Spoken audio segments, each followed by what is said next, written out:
Hello everyone, welcome back to the channel. If you are new to the channel, a big welcome to you. It's great to be with you again. I am going to be colouring in Fragile World and I will be using only Inktense pencils. So I'm just going to wait a little bit and see who else is going to be joining us before we get started. I hope that you've had a lovely weekend and week. So how are things in the colouring world? Hope you colouring lots and enjoying your colouring.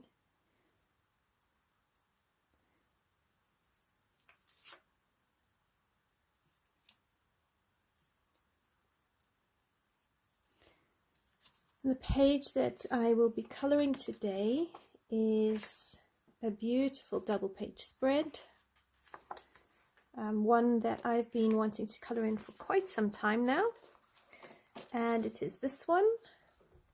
I'll just bring my lamp in a little bit more. Oops, there we go.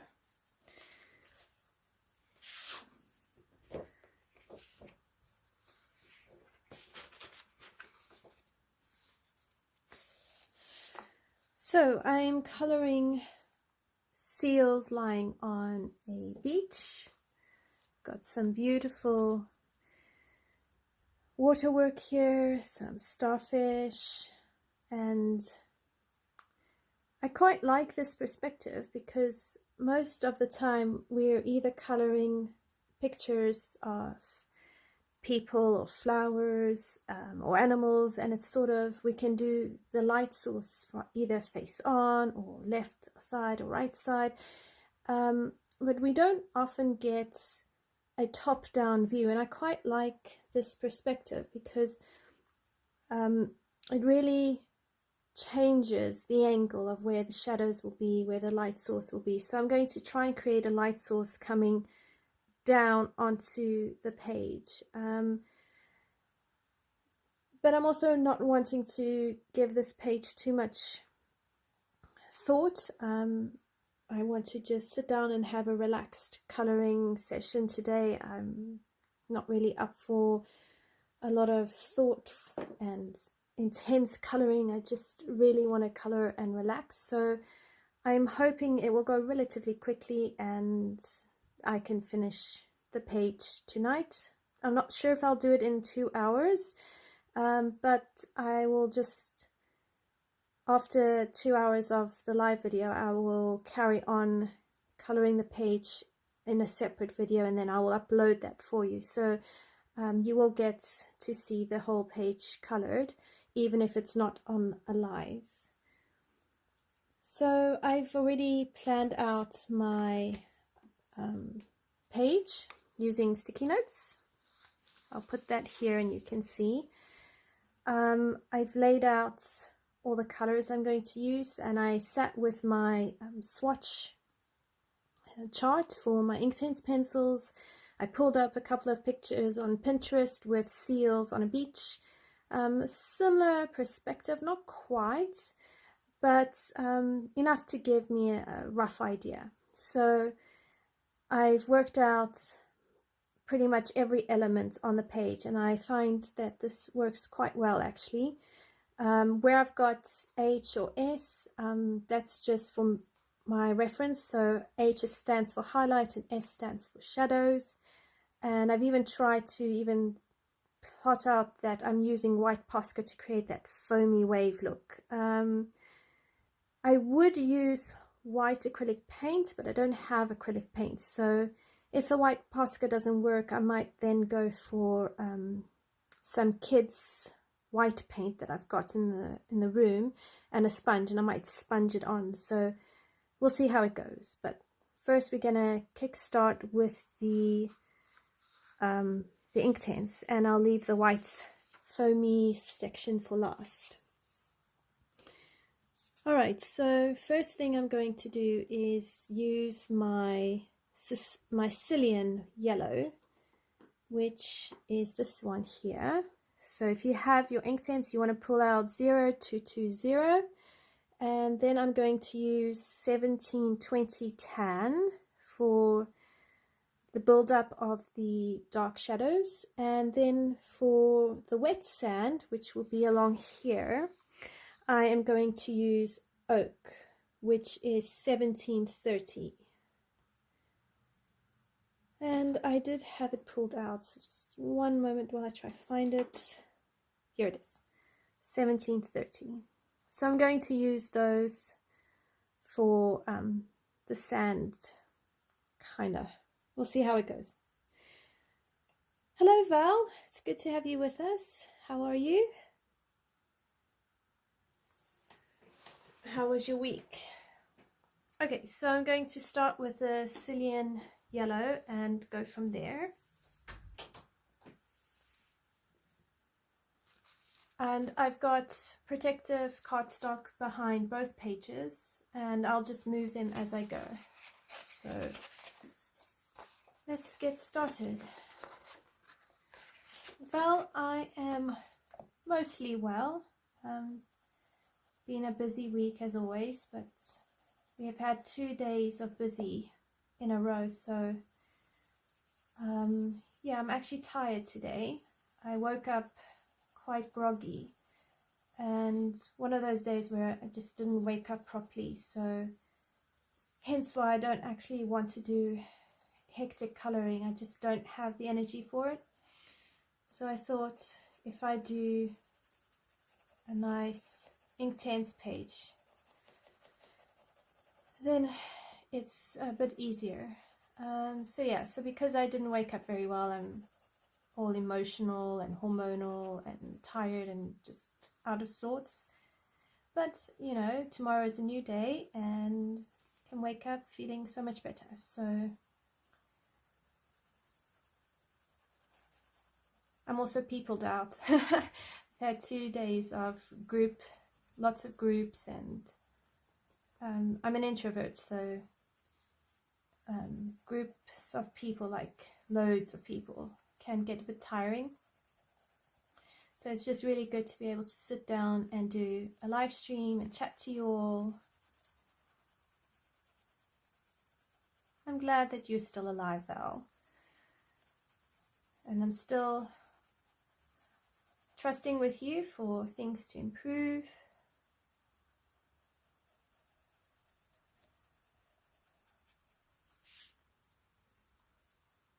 Oh, it's okay. It happens. Generally, it just happens on the days when I can't stay in bed and just wake up properly. But that's okay.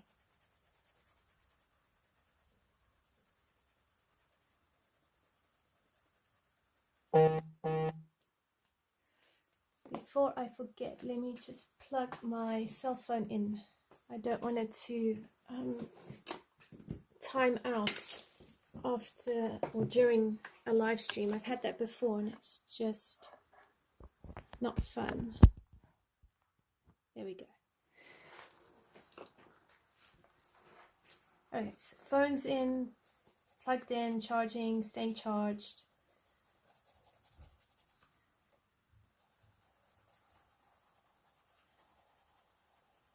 So what I love with Inktense is you don't really have to worry about coloring brilliantly.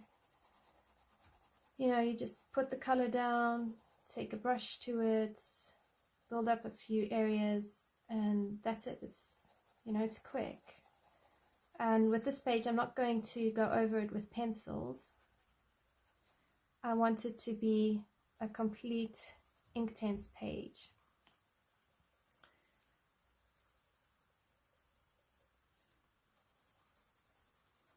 I think quite a few people who have Fragile World have done this page either with just watercolors or Inktense pencils or various water mediums. So I think it lends itself to it quite well because, you know, you don't have to really do a lot of, I suppose you could do a lot of texture, but you can also get away from doing a lot of texture because it's top-down perspective.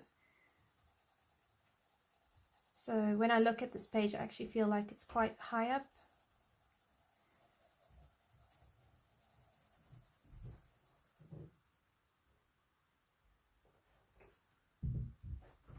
Val, as far as the poll lives, it's not a no and it's not a yes either. So firstly, let me just say a big thank you to everyone who did answer my poll. I really appreciate the feedback, and it just gives me a very accurate or more accurate way of gauging what your interests are, what you're expecting, or what you'd like to see on the channel.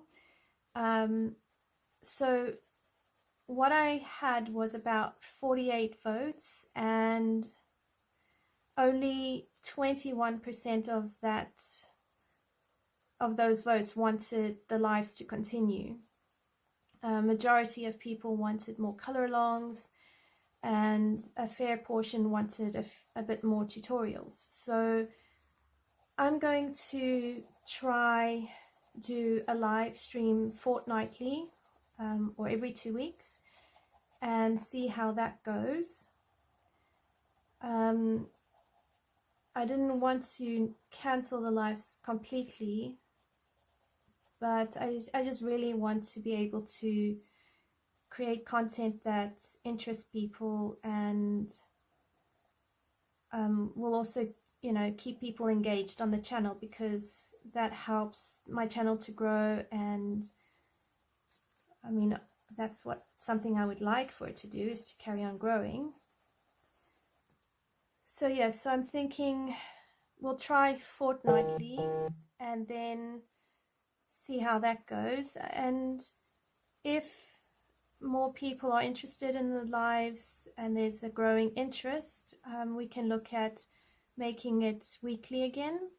If the interest wanes further, then I'll possibly drop it to monthly. So it's a bit of a let's see how it goes kind of thing. So yeah, I thought it was really a good feedback I received, and I do appreciate the feedback.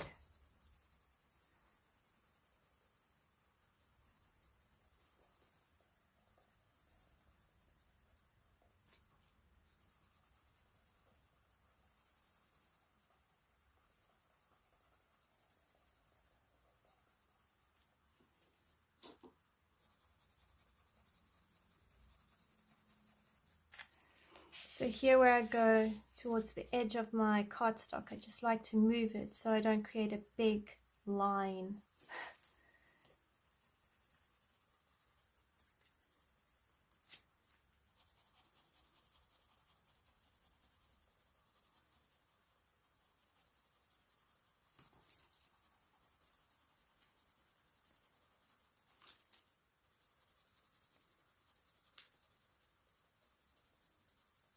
So I think these seals are sea lions, and the way I can tell is because of these little markings here. Sea lions are not true seals. True seals are more your elephant seals, and they don't have ear flaps. Their ears are more hidden, whereas sea lions have ear flaps.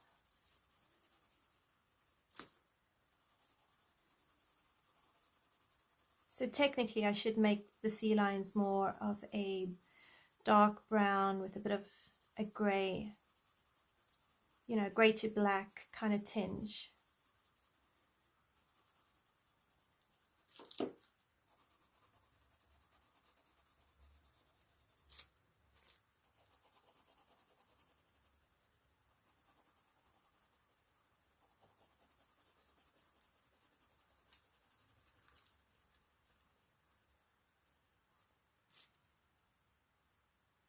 Absolutely, Val. Lives are a great way to get to know people from all sorts of places in the world, and they are definitely a lot of fun, especially when people are engaged and enjoying the lives, and whether it's learning something from it, like a tutorial or a color along, or whether people enjoy interacting on the comments. Lives are a lot of fun to watch and be part of.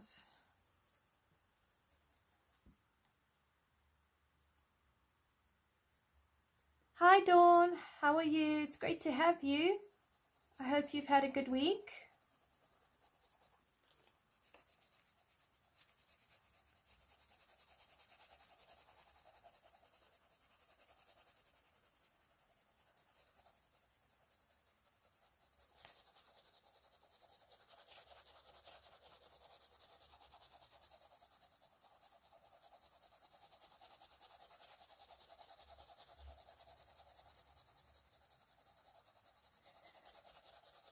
So what I'm going to do is I'm going to use this color on both pages.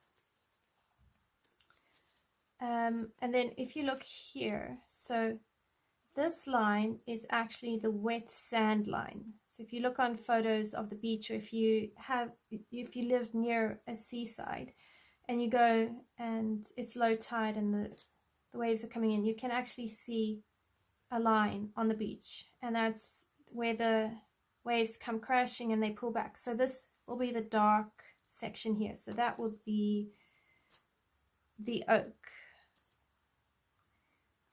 And then you would pull it into the water just a bit, because I think I've mentioned it before, water is actually clear.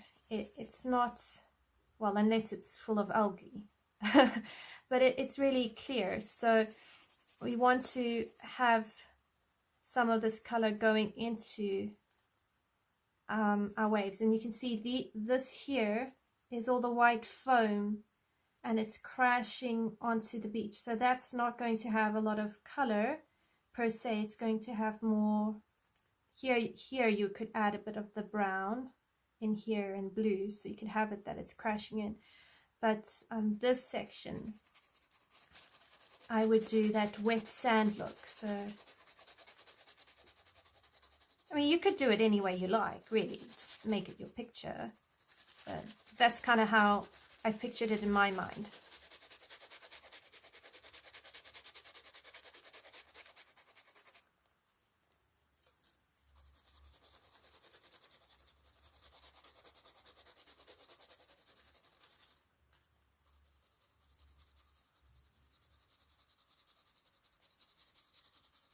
And just remember, with your Inktense, the more pressure you put, the richer the pigment will be. So if you want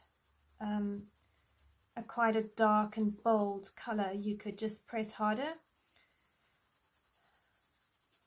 I'm not yet that experienced with the Inktense to really know how hard I should be pressing. So sometimes I press too light, sometimes I press too hard. It's all part of learning, really. You could probably color in these books with water-based markers as well. I'm not sure if alcohol markers would be a good idea, because they would bleed through the other side.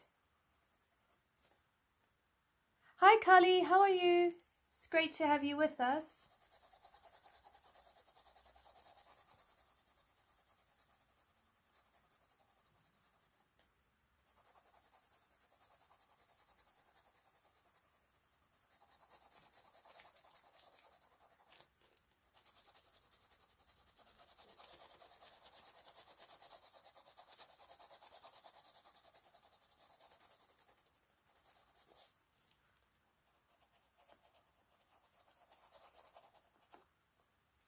Okay, so bring my paper back in.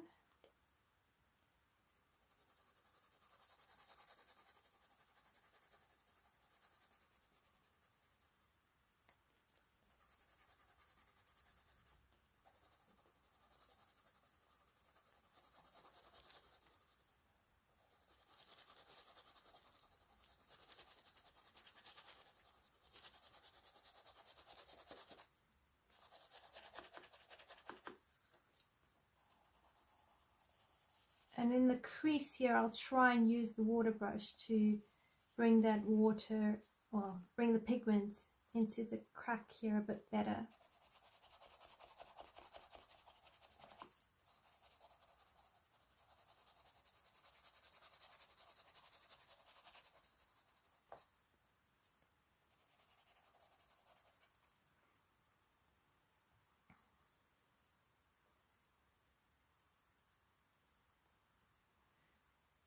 Then I would use the same color on the seals.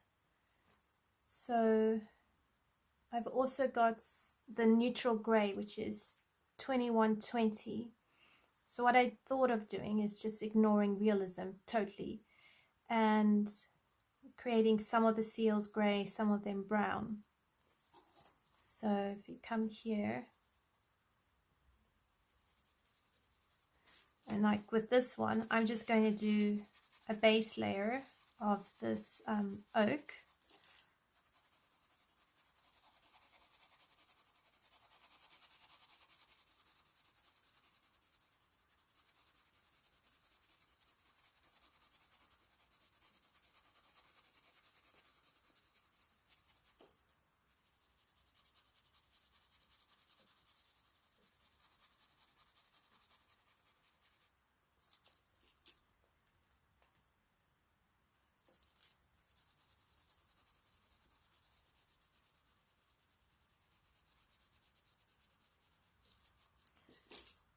You can do this one.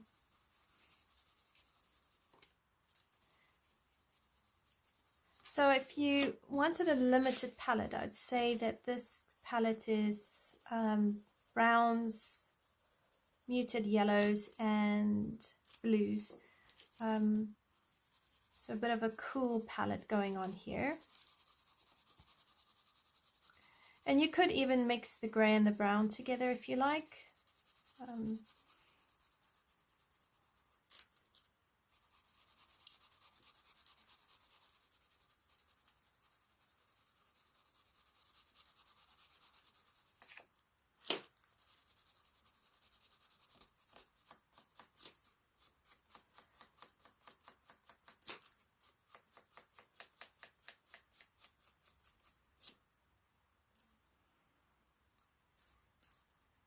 Maybe this one.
The other nice thing with seals is when they're in the sun, basking in the sun, their fur is quite smooth and wet, so you don't really have to worry about like fur texture or anything like that because it's all flattened down by the water. And I think that's what also makes this particular page so easy. You don't really have to worry about creating a lot of texture other than the foamy waves. And what I thought of doing is taking a glitter gel pen and just dotting it across the sand to just create a bit of a sparkle.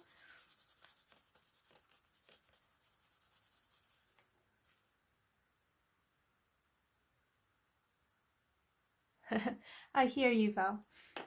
It can get cluttered, and the challenge with a lot of colors on a page is actually balancing the colors so that it makes sense. So this is the neutral gray 2120. I'm going to go lightly at first, and then I'm going to also leave a bit of a white spot up here for a highlight, because I'm using just this pencil for lights and darks. So if I come here, I just deepen the pressure and I'll darken it up a bit. And then along here.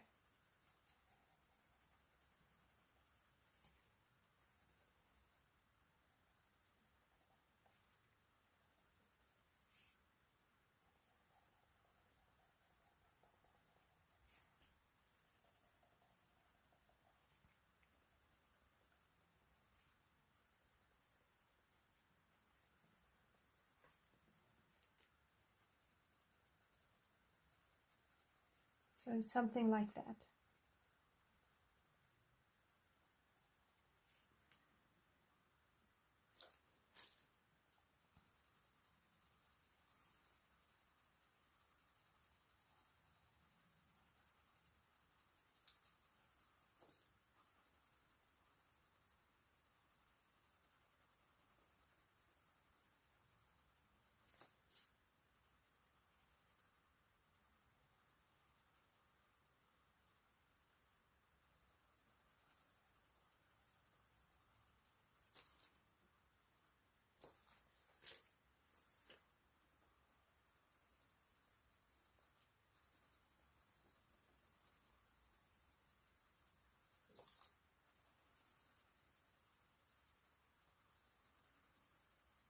So I'm just going to vary the pressure on these grey ones and just build them up, and then I'll go back with some of the other shades of colors on the rest of the page and just carry on with that.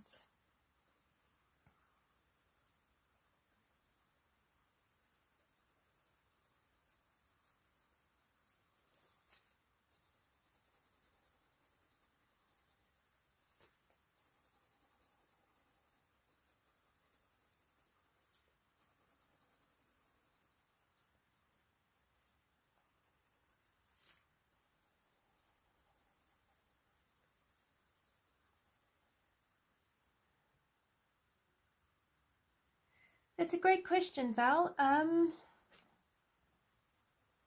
Sometimes I choose colors based on my mood, but I think often I just look at the page and kind of decide on it.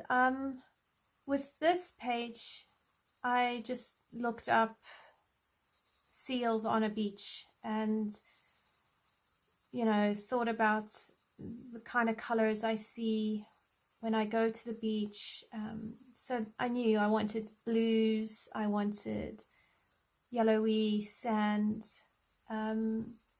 So if it's anything in nature, I will tend to use reference photos and pick my colors from that. And to be honest, I actually find that quite useful and easy.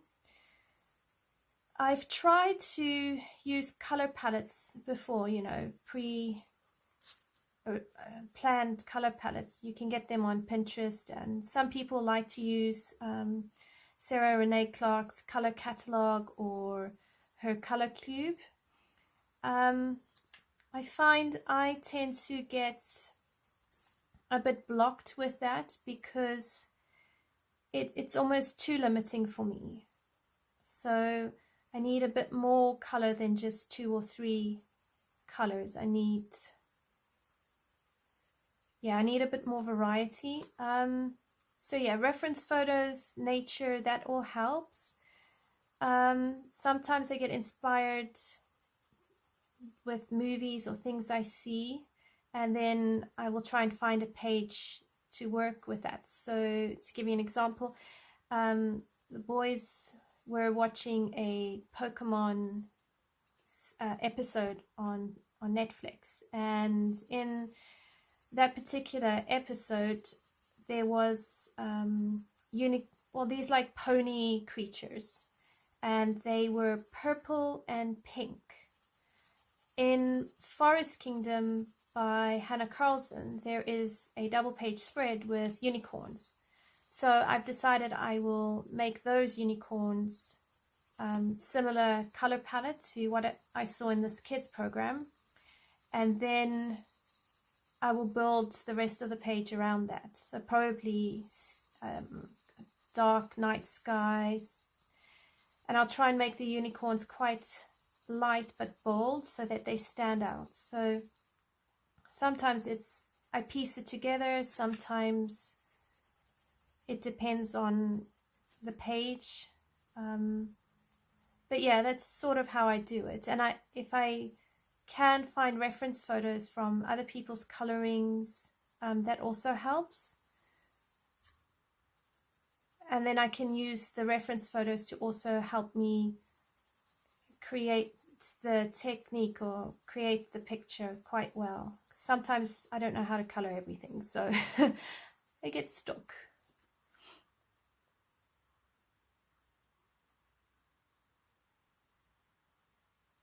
Collie, I do like coloring realistic.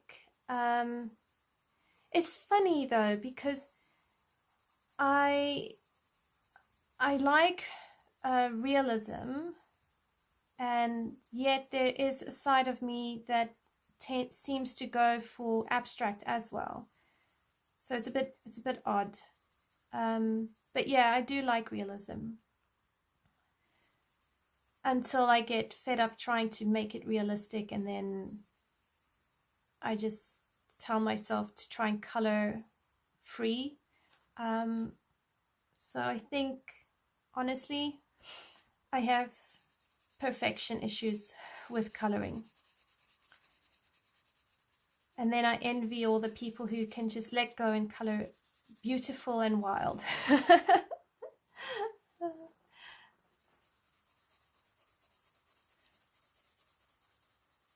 It's the same with portraits. Like, you know, people create these beautiful portraits with these non-realistic skin tones, and everything in me is going, no, I can't do it.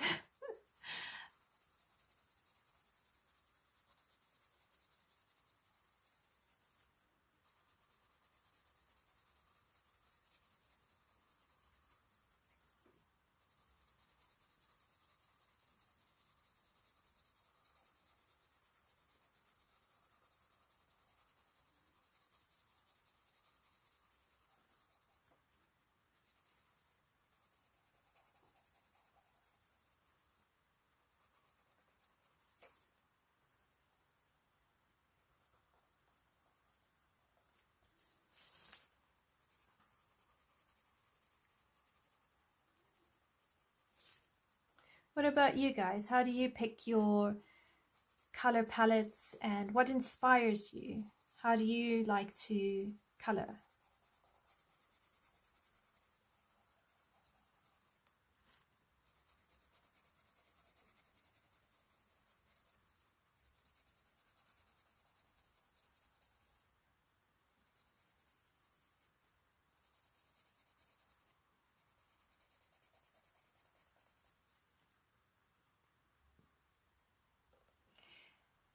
Well, I am trying to finish the whips. To be honest, I feel like I've lost my coloring mojo this month.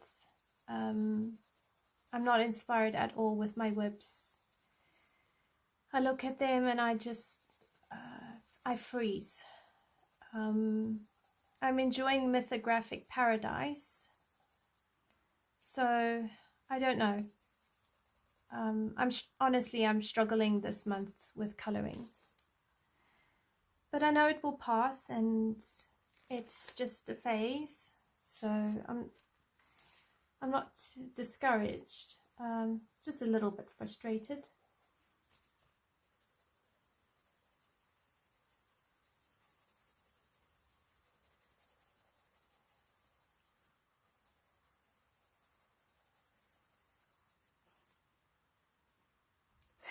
Yeah.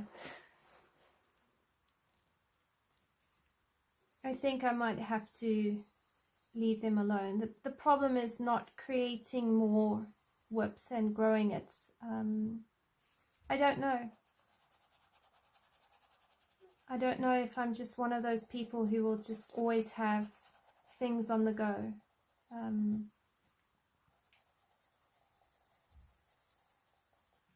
But I have enjoyed doing the ones that I have. And I am confident that I will eventually have more inspiration, and I'll come back to those whips and work on them. But I think a part of me is kind of going, I feel like they're slowing me down, that I'm not getting to doing the other things I want to do, like creating more beautiful videos for you guys to enjoy. And it doesn't help that I color based on my mood. So yeah, I think I'm just gonna have to also accept I I color based on my mood.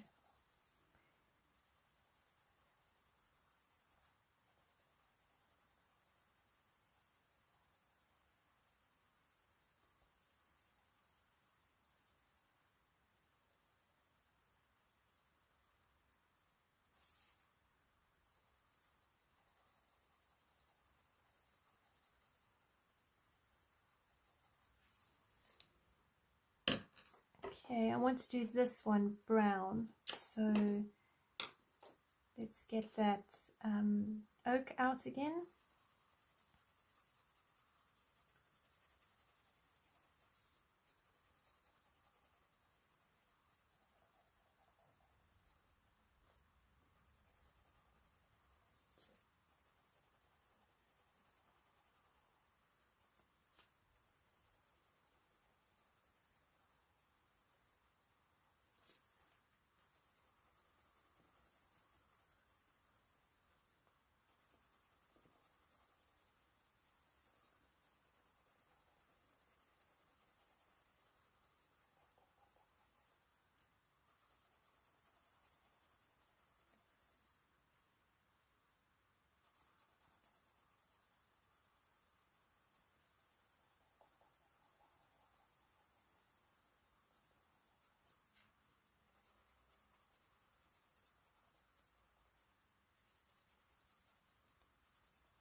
Okay, so now I want to bring in some bark, which is 2000, and I'm going to use that on all the brown bits and make them just do their shadowing.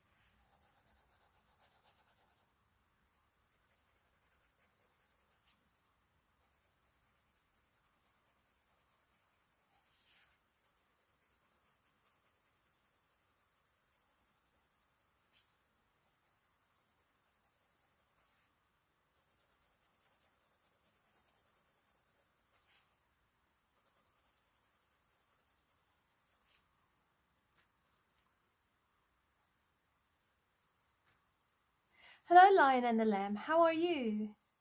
It's great to have you.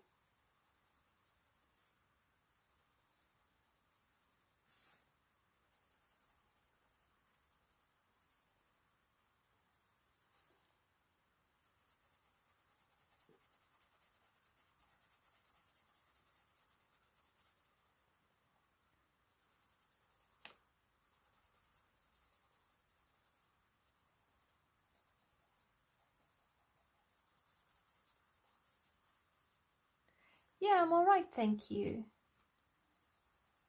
I'm just a bit wee tired today, but nothing that a good night's sleep won't fix.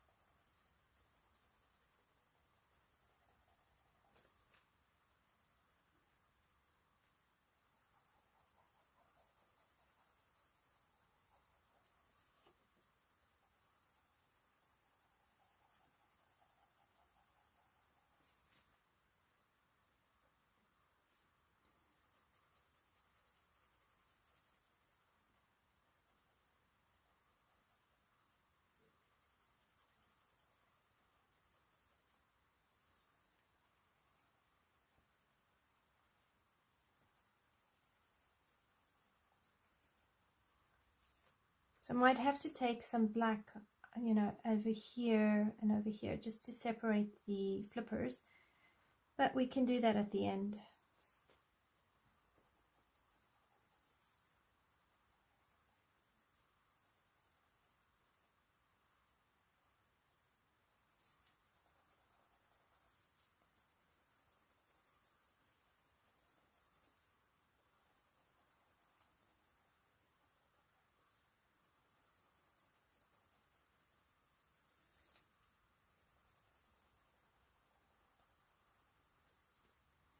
So do any of you enjoy the Patreon or those sort of membership channels or aspects of the channels, or take coloring courses?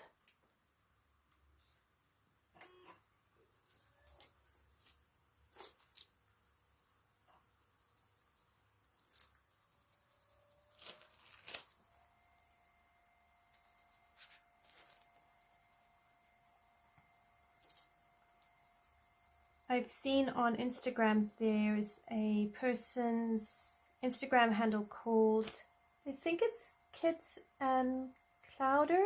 I could be mistaken. But they offer coloring courses, and they'll do things on colored pencils or markers.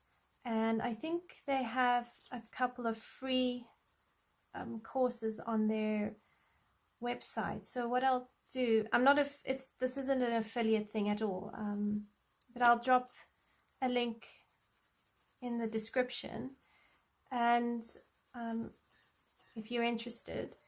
But I'm thinking of joining up one of those free courses and just trying it out, and I really like the way they color their pictures. I think it's a lady. She's just amazing pictures, so I'm quite keen to, you know, try some of those out.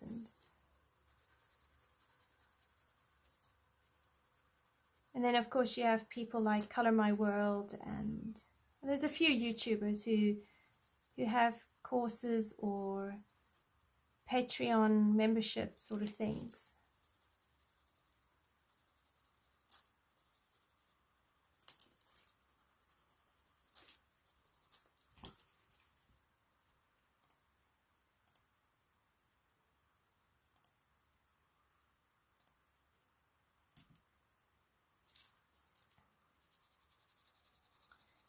I've got to keep my laptop active.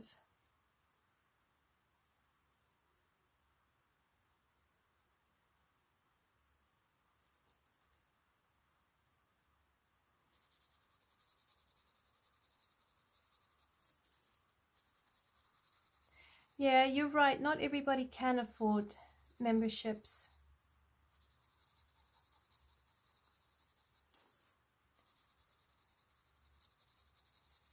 And then I suppose you also have the risk of paying for something and then life happens and it doesn't get used.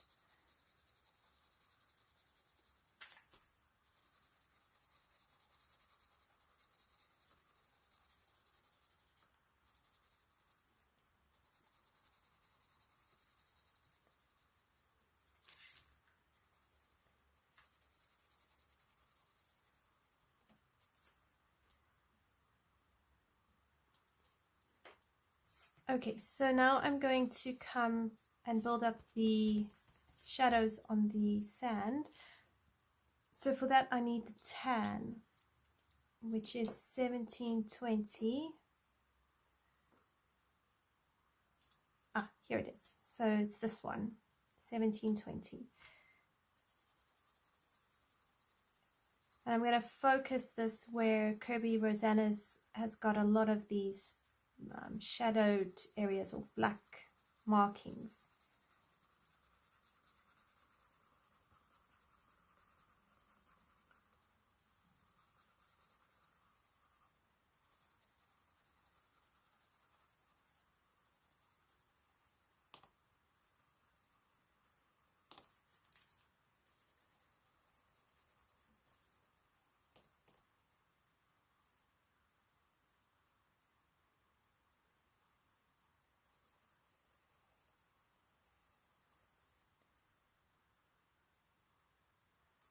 I hear you, Val. You make a very, very good case.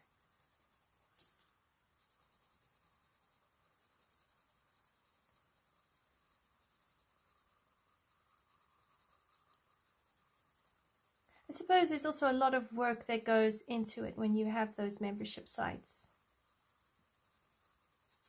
So I suppose it's more for those channels where it's their, you know, emerging business or something like that. Holly, that is a really great question. I don't think I do have a video showing how to color crystals, but I have got a page I want to color and have started coloring in Methographic Paradise, which has crystals. So I would happily create a "this is how I color crystals" video for you. They're actually not too difficult once you get the hang of them. And if you use a white Posca pen to highlight it, it really makes them stand out, and they look so pretty.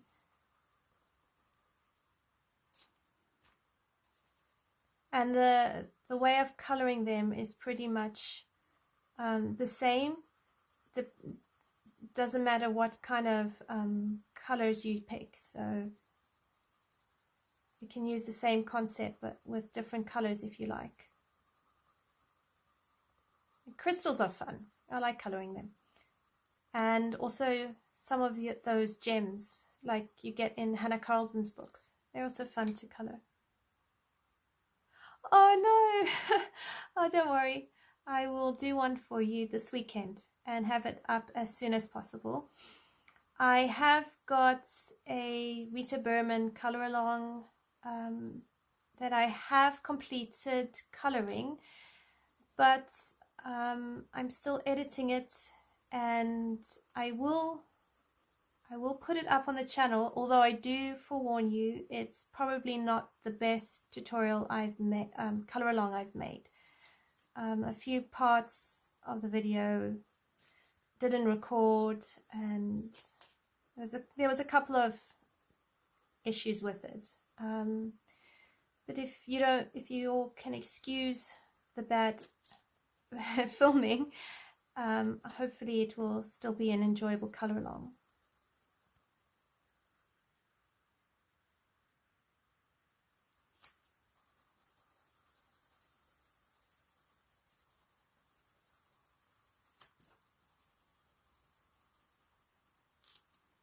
Awesome.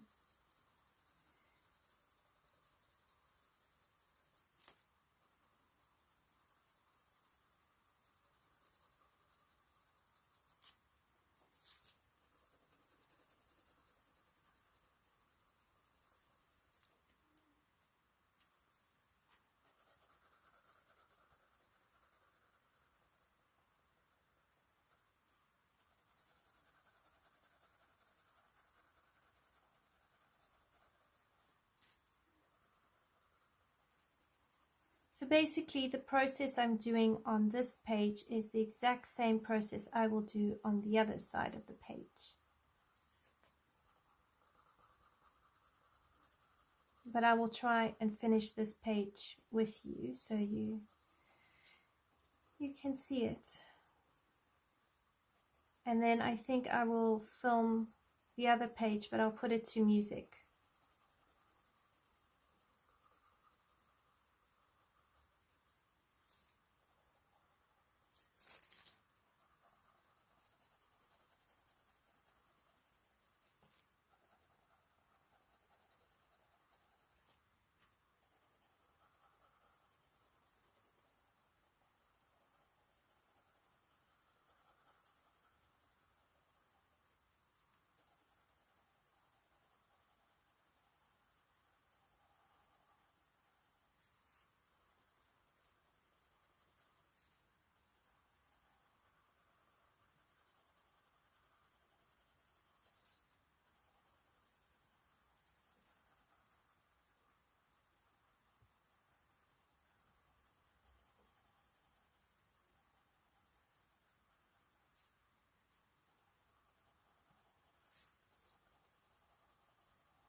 I think it was a couple of years ago, I took the boys with some friends to one of the beaches nearby, and it was just a lovely summer day. We were rock pooling, and then I took some of the kids into the ocean for a bit of a swim, and it was a couple of 100 meters away. One of these sea lions was actually swimming nearby. So I didn't go out too far because, you know, they're wild creatures and I don't want to disturb them. But it was really, really super fun to know that right close, literally within eyesight, was a sea lion swimming in the ocean. And I think, yeah, it was definitely the closest I've been to one of these creatures. Such a cool moment, really.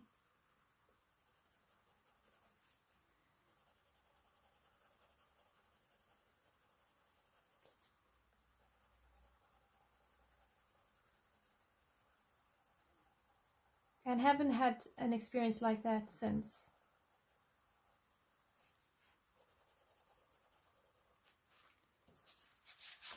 Right, so this is really starting to take some shape here.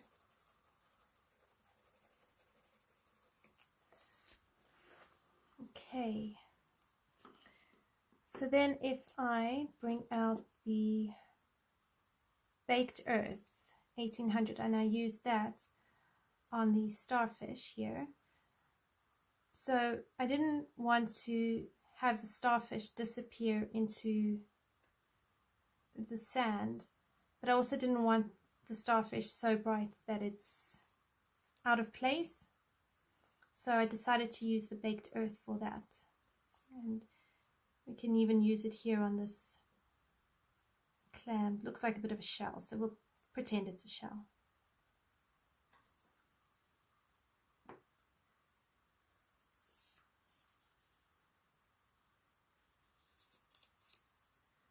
Okay, so for the rocks,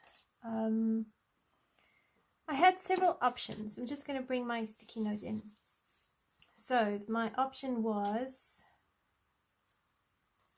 to create some variety using Willow, which is a brownish color, but also to, for some of the further away rocks, add a bit of green, leaf green, so it looks like there's some seaweed or something clinging to the rocks.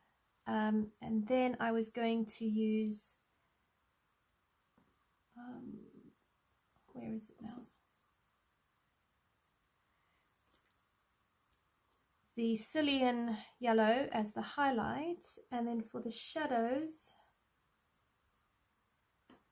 I was going to use the oak here.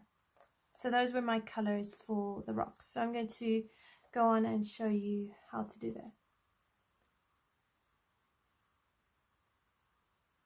Oh wow, Carly, that's so fascinating. Yeah, I can imagine it would flip the tour boat. Wow. I'd love to see a whale that close. That would be amazing. And yeah, scary. I've seen dolphins up close. Trying to remember where. I think it was one of the South African beaches. I was with friends and my husband. Gosh, it was such a long time ago. I can't remember if we were married yet or if we were still dating or what stage our relationship was at. And we were with friends and we went out on a boat, and this part of Wales were nearby, and friends of ours and my husband, they immediately put on the mask and a snorkel and dived in, and they swam with the dolphins for a brief moment. I was too slow to be able to get myself organized in time to actually jump in the water with them. And I think I was also a bit awestruck that I was finally seeing dolphins up close. Usually, even growing up, I would be the last one to see dolphins on the horizon. My mom was always the first. She regularly saw dolphins on the horizon and pointed them out, but by the time I eventually caught up, I couldn't see them. So yeah, so that was fun as well. But I've never seen a whale. And then I think it was 2010, my husband treated me to a trip to the Seychelles, and there on one of the resort beaches we went snorkeling, and there was this beautiful turtles. It was the first time I'd ever seen a turtle in real life, and it was just so mesmerizing, and they were such peaceful creatures. So my husband actually had to nudge me and tell me to stop following the turtle because it would take me out to sea. But really, that was also really remarkable. Although that was the same holiday where he ended up standing on an urchin, and we spent a good few days with him kind of sitting down on the deck chairs, unable to really walk anywhere, because if you walk and put pressure on it, it would hurt.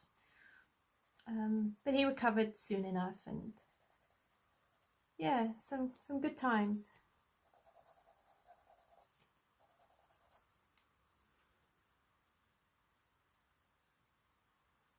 Yeah, I think I normally only see seals in aquariums, and dolphins. I normally see sharks. Now, I don't know if I'd be brave enough to see sharks or go swimming with sharks. Yeah, not sure I'm ready for that kind of thing.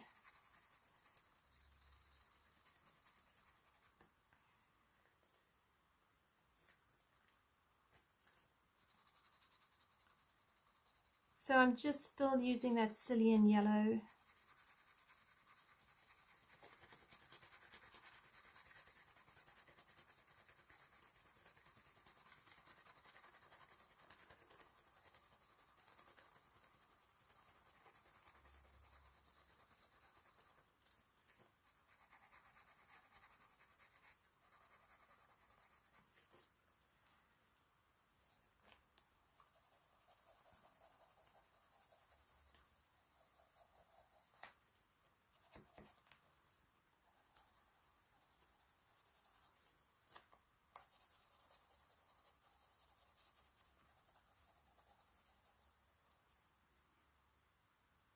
Okay, so that's the Scilian Yellow. Now, if I bring out some of that leaf green, I'm just going to put some on a few places.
So I'm not going to do all of them with green, just some. And then on some of the other ones, I'm going to use the Willow.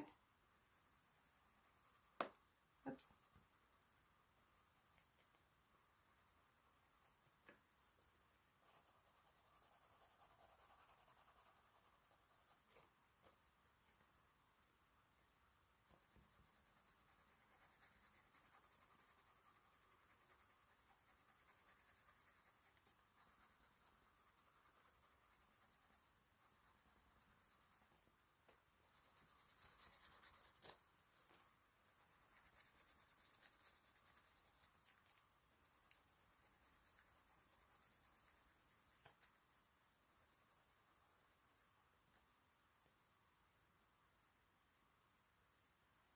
Oh, well done, Carly.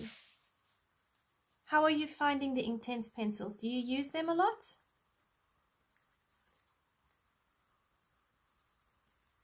I'm actually looking forward to Mel Pomeni's newer book. I've decided I'm going to buy it when it comes out.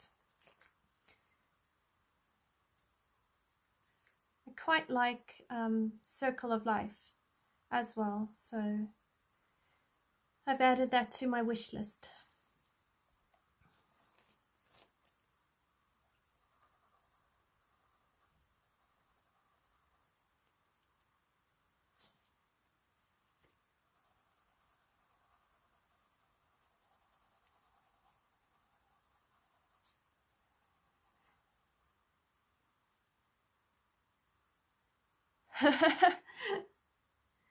Don't worry, you'll get back to it soon enough, when the time's right. Okay, so now I'm going to use the oak for the shadows in the rest of the rocks.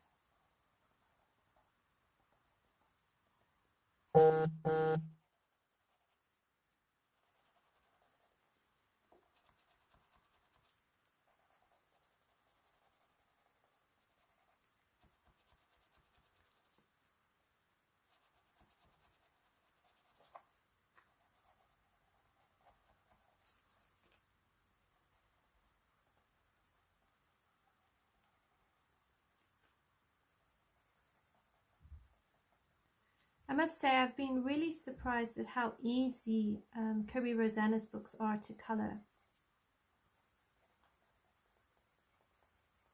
Actually very enjoyable.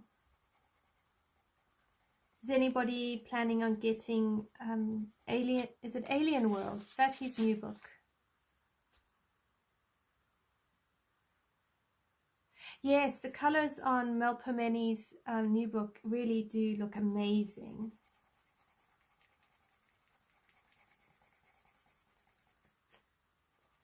So I am really excited to have a look at that book when it comes out.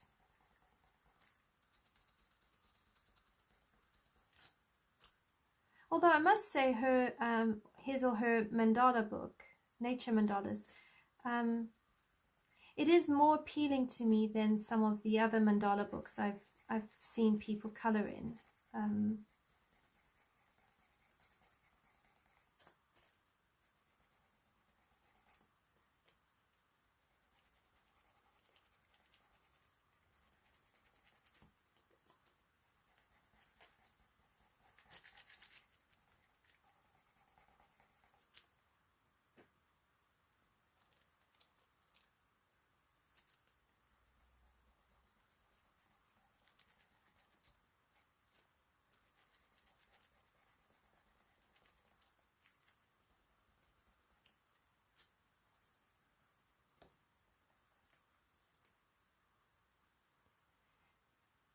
No, I don't think I'll get the Alien book either. I will definitely go into one of the local stores and have a look at the book. I'll probably also look at some of the flip-throughs when it does come out, but I'm not holding my breath for it because I don't really do aliens very well anyway, so I think the only two Kerby books I'll own will be Worlds Within Worlds and this book.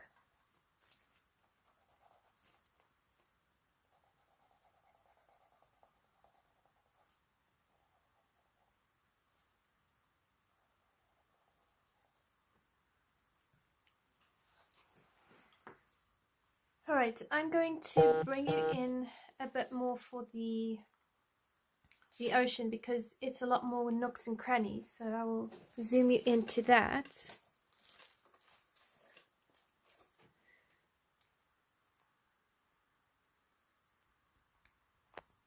And I'll just lift my book up for you. See how much I can fit in. Yeah. At least that way you can see it a bit better. Okay, so I wanted to do teal green on the shore water, so I'm going to start layering that, and hopefully that will work. So the teal green is 1300, and I'm going to bring it into this brown a little bit.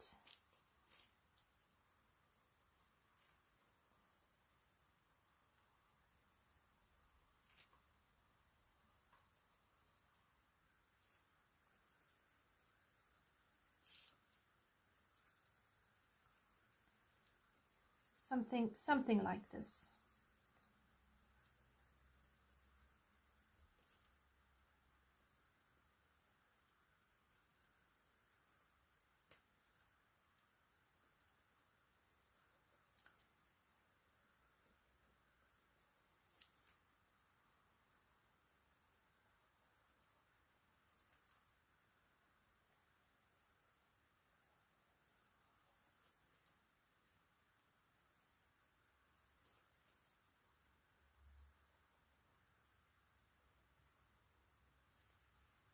Oh, thank you.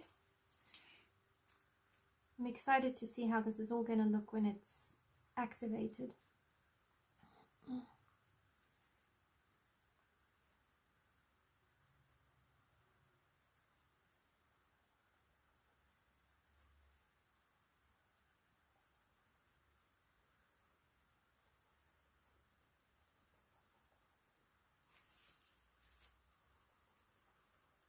So I wanted this teal green kind of like touching the shore, like it's splashing on a bit, and then coming into the wave.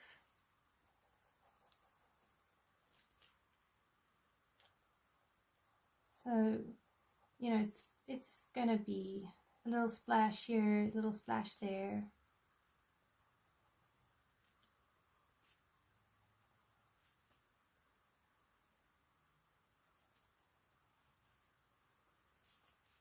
And just really on this sort of level. And then possibly dab Posca over it. So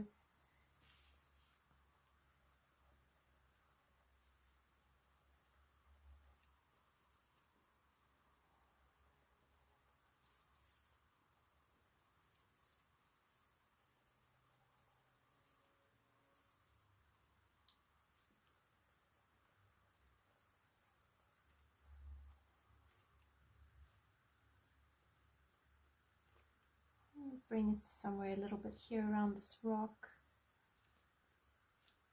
In here. The nice thing is you can layer up the colors, so you know we can add some other blues and it will look quite cool. Okay, then I wanted sea blue and green aquamarine between the waves. So the green aquamarine could come sort of like in here.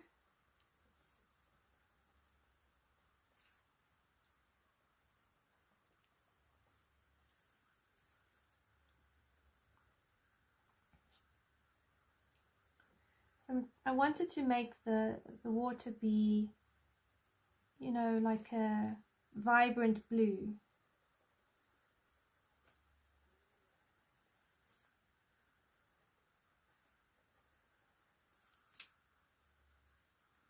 And then you've got like the sea blue, this is the sea blue, kind of coming in some areas. And you can even go over it with, over that teal green a bit. And that's kind of how I thought it would look out. You know, and then you've got all these beautiful waves and then the bright blues, the white crashing in as well. So I think I'll just put all the sea blue, and then I might deepen the sea blue with the green aquamarine.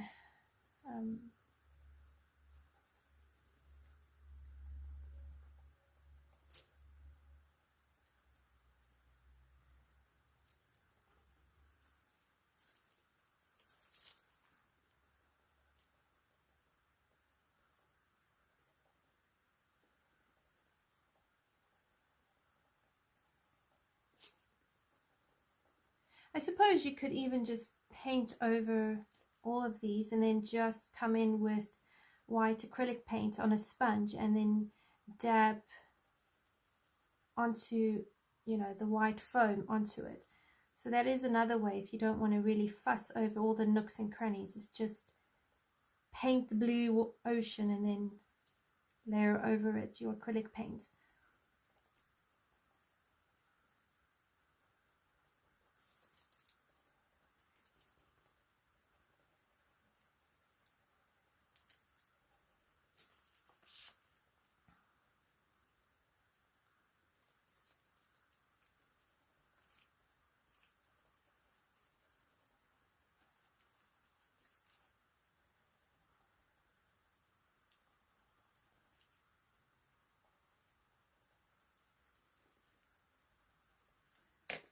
So along here, I'll bring in that green aquamarine.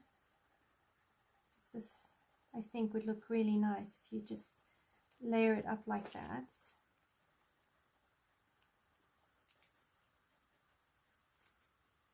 And then go back to that blue. And I'll do the same here. So I've got my sea blue kind of coming in.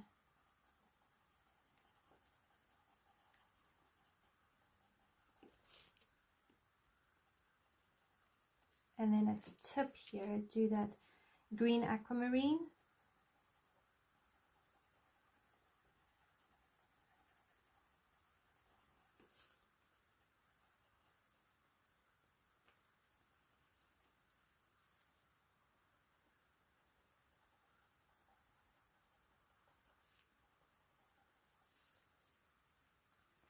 A bit of green aquamarine here, maybe.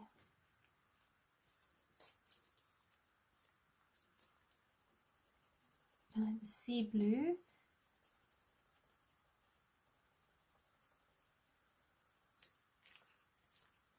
And a bit more. So just layer up that aquamarine with your sea blue. If you are coloring along with me or want to color along, you could do it that way and just layer them on top of each other, mix them up a bit if you like.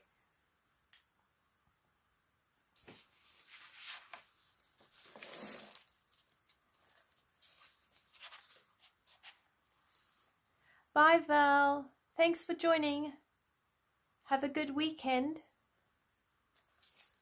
Okay, so sea blue.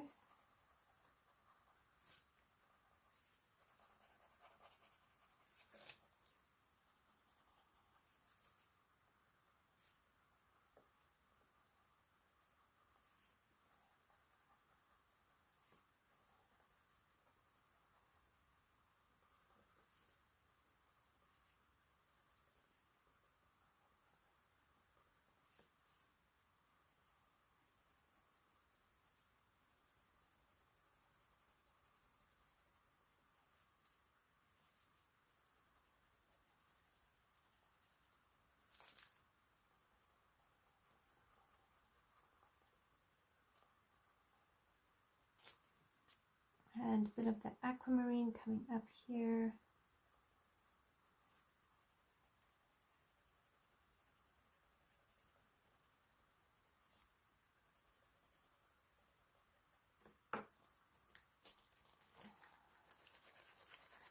And then back to your sea blue.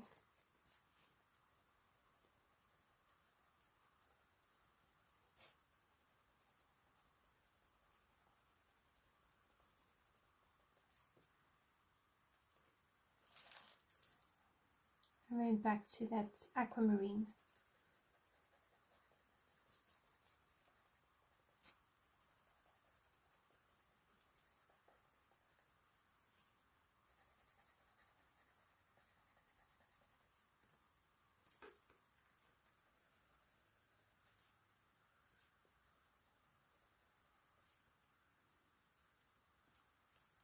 Okay, so that's sort of how I would do the waves. I think this wave needs to be a bit more of that sea blue.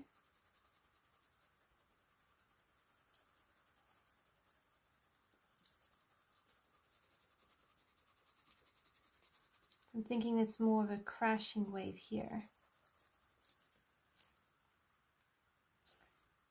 and a bit more of that green aquamarine. So it's kind of like coming up, something like that. You can always fix it with the white Posca. Okay, so then I've got a few more rocks I've missed. So over here I've missed this rock. So if I go back to that Scilian Yellow, but I'm going to use the Willow on this one instead. So Willow for the shadowed areas.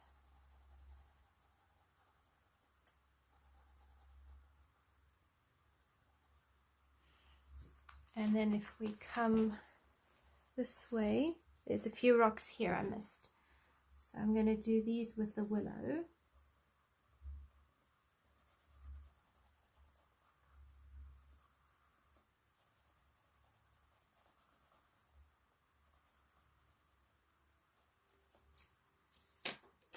And then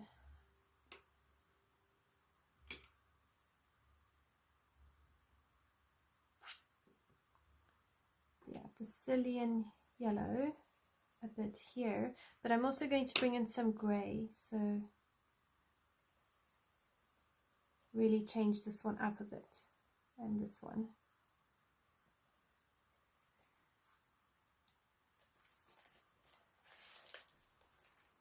And then down here we can use the Scilian Yellow on these rocks with some of that,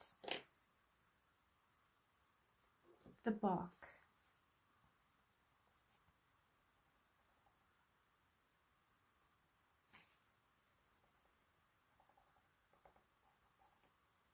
Alright, so now I've got my tissue paper, and if I zoom you out, whoops, zoom you out, we can activate all of this and see how it looks. So I keep my tissue paper nearby. You can use a paper towel. They work quite well as well. And then I've just got my water brush, which is already wet. And then I just start anywhere in my light color, and I try and use circular motions.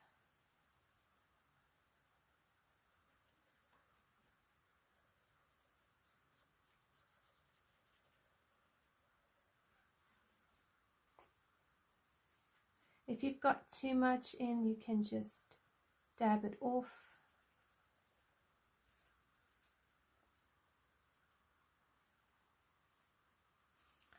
Now I'm going to bring in some of that Willow because the tan is kind of disappearing into the Scilian Yellow. So I'm going to blend it out. So I'm going to pick it up off the pencil tip like this, and I'll use the water brush to blend it all out.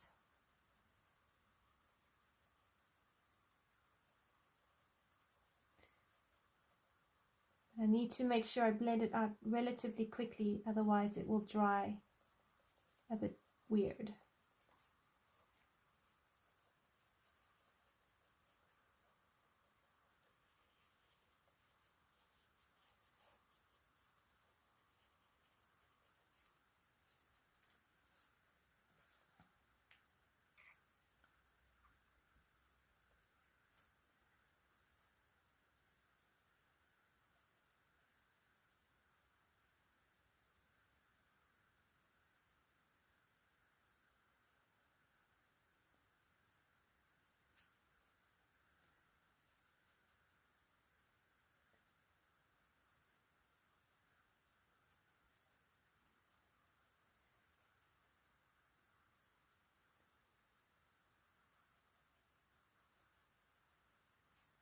Right, pick up some of that baked earth here, or no, sorry, willow, just here at the tips.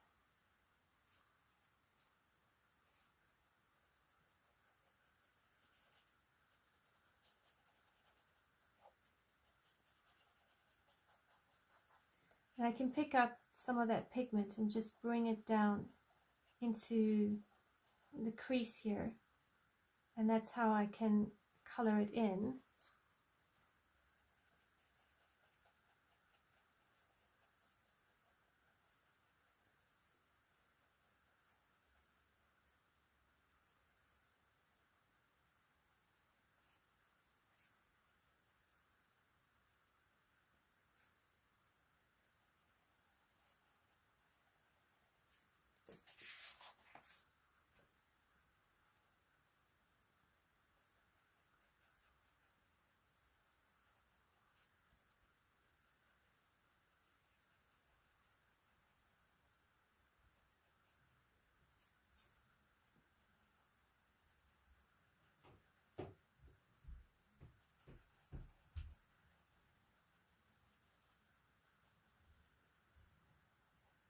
I think this is my favorite part of Inktense.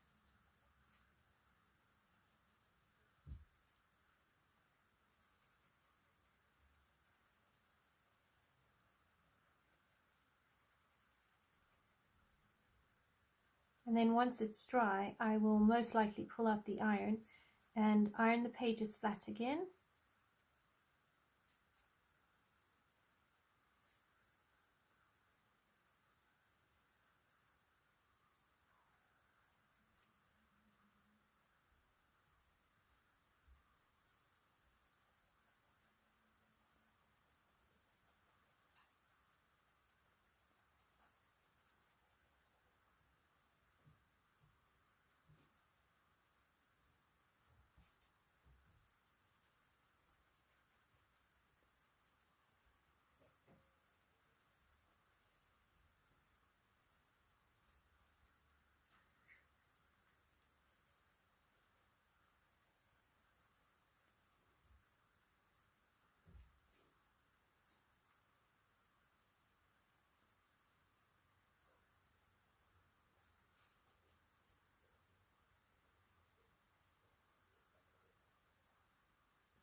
I find this part of the process really goes quickly.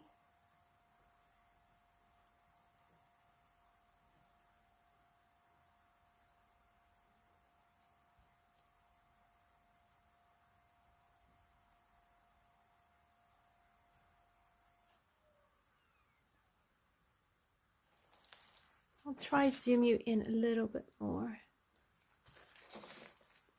so you really get a good look.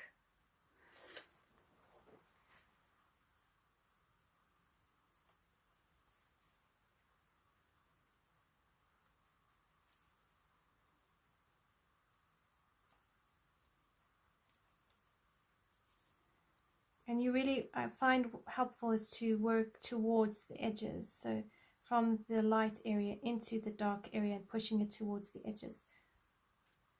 It helps prevent any, streaks in the middle of the page, so to speak, or in places you don't really necessarily want lines or streaks. And going in a circular motion also helps keep the blend quite smooth and even.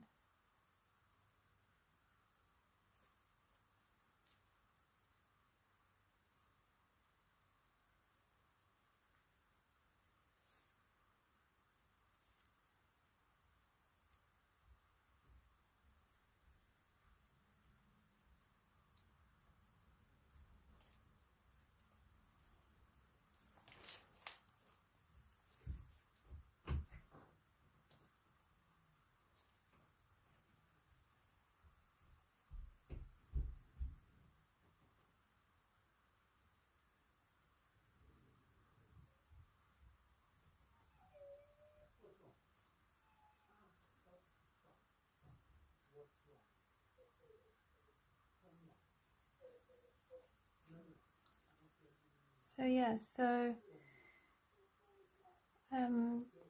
this is where Inktense really is such a beautiful way of just relaxed coloring. Oh, sorry about that. There's quite a lot of wind outside, so I think there's a bit of a bad weather outside. So my little boy's just woken up, a little bit unsettled. So if you're hearing anything in the background, my apologies.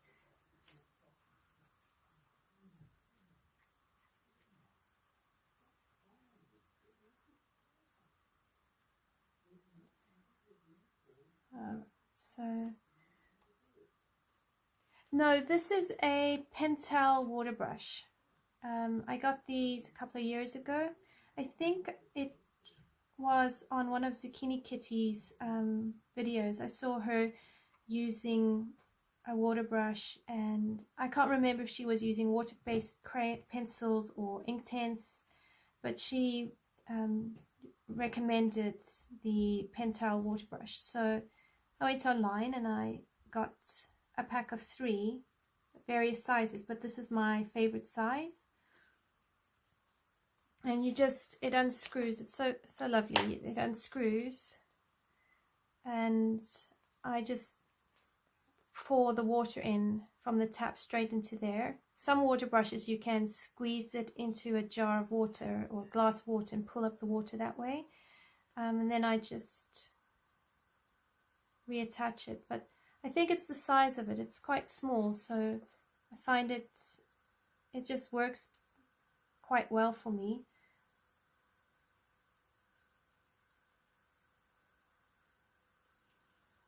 Hi Cindy, how are you? It's great to have you. Welcome.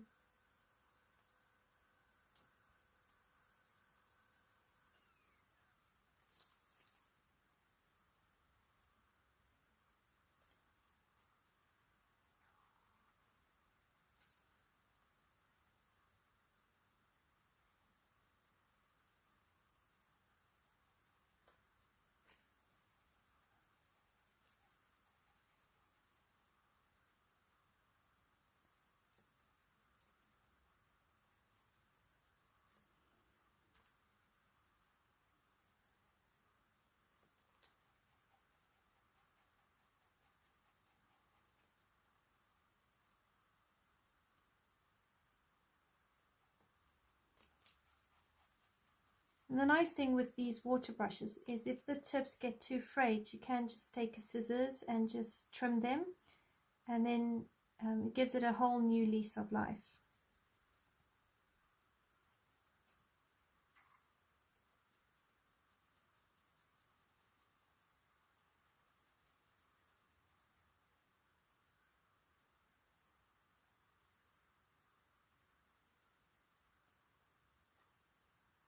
But I think you can even do that with some regular paintbrushes. You can also use paintbrush and a glass of water. Some people prefer that because you can control the amount of water. Other people prefer a water brush. I tend to just stick to a water brush with Inktense.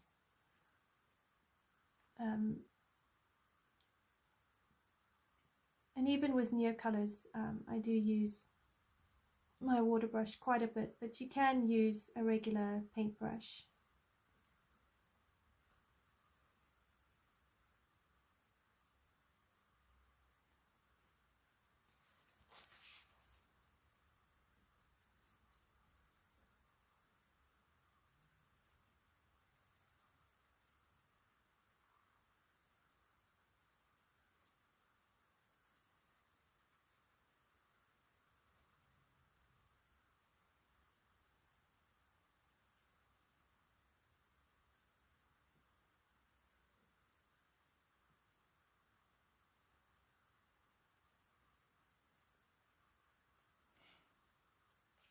So here in this pot here, I just put a little bit of that Willow.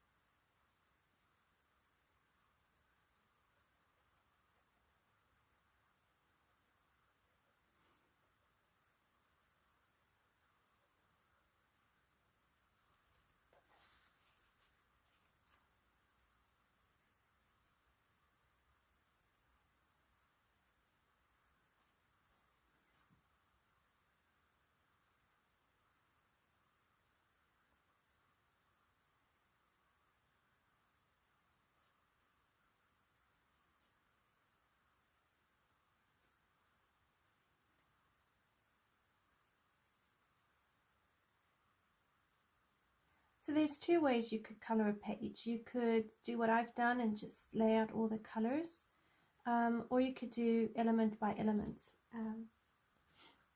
The risk I've got here with doing most of the colors is that I can accidentally pull other colors into my page. So that's one of the downsides of the way I've colored it today. And if you do one section at a time, you can easily prevent mixing the colors. But yeah, it just depends how you prefer coloring or what your mood is.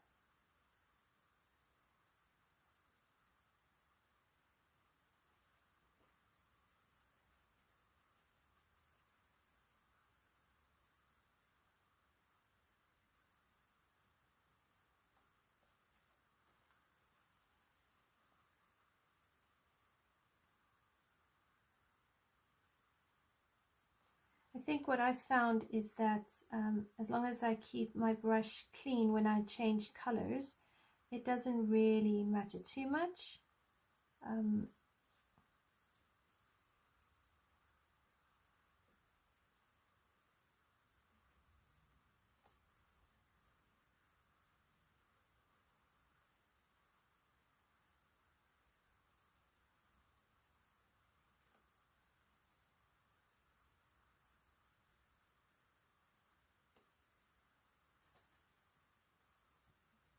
As long as you're going light to dark, you should be okay.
Oh, thank you, Cindy. I appreciate that.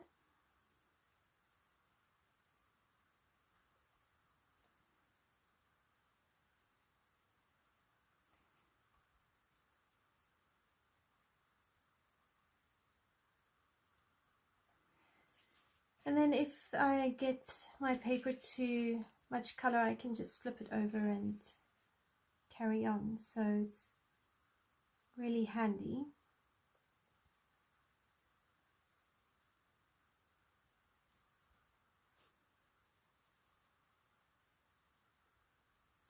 But if you are doing any pages with Inktense pencils and you're on Instagram, please tag me or let me know so I can have a look at your beautiful coloring.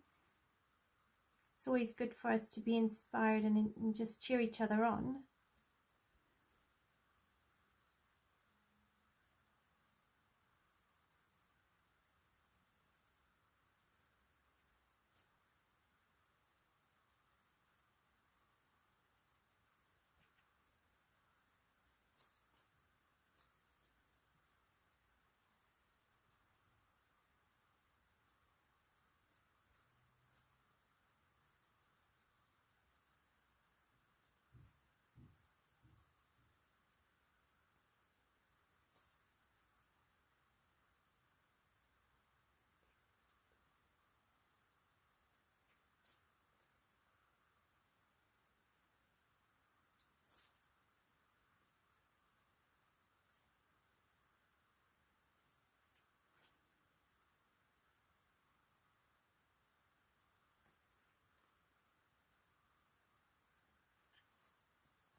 So I had a thought that for November, trying to find a few pages where I can color fireworks, especially for the first week or so in November. So if you'd be interested in learning to color fireworks with me, let me know, and I'll make sure I do that sort of a page as a color along. I've got my eye on one of the pages in, I think it's Minuet Debonair. I think there's a page there with some rodents and fireworks, so I'm thinking of doing that page for November.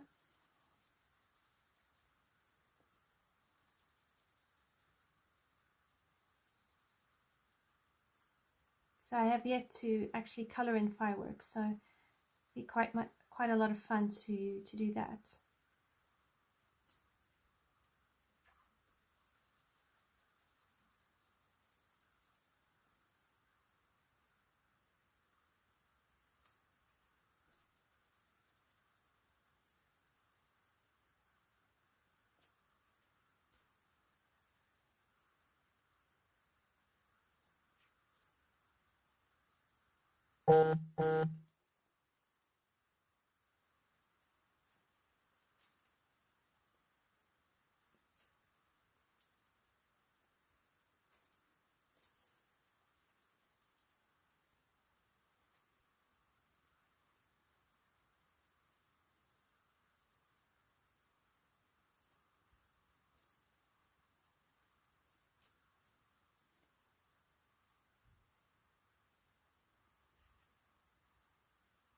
Awesome.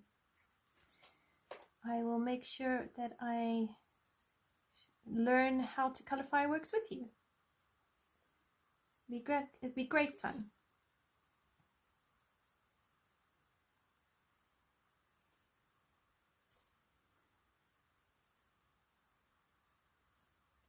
And maybe there's a few pages I can even work with the background and put some fireworks in the background as well.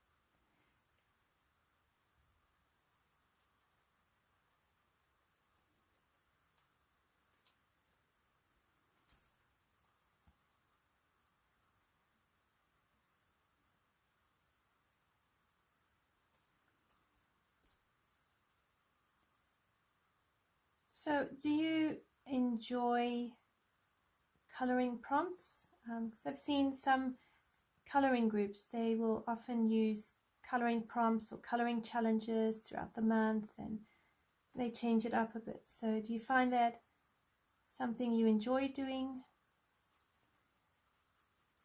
I found for me, they are useful from time to time, but generally I just don't get round to doing them.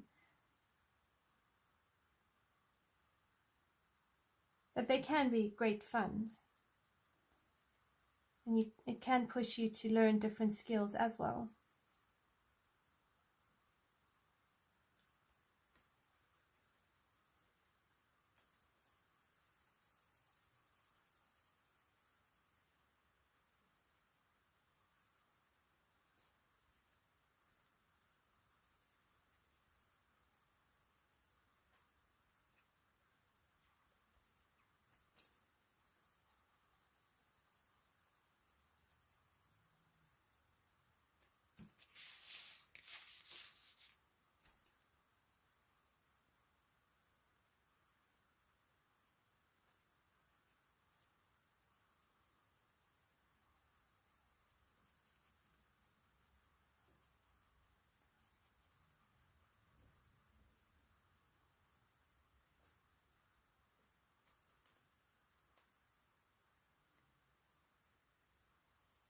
Okay.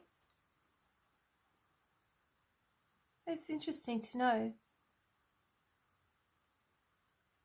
But yes, they can be fun. I think it just depends on the coloring challenge.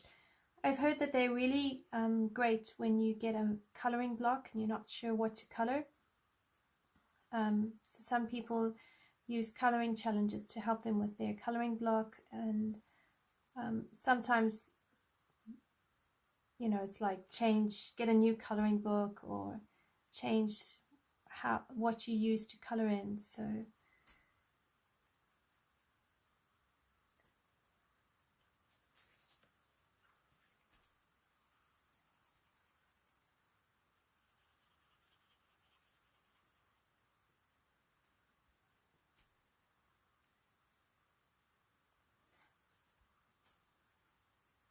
there was a coloring challenge I saw where the challenge was to color a coloring page in pointillism. So lots of little dots, and yeah, that's one of those challenges I wouldn't want to do. I'd find it too stressful, and my hand would get tired from just dotting the page with pencils all the time.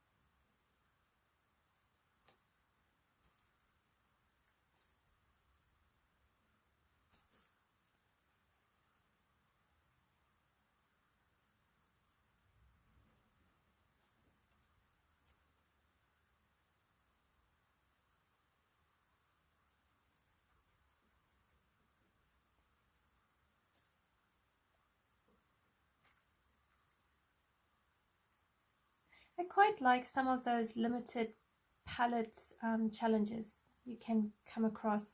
Those are quite fun, or the ones where it's like color in the title page, or color in an artist's book and the artist's name must begin with a certain letter. I find those sort of prompts can be quite fun.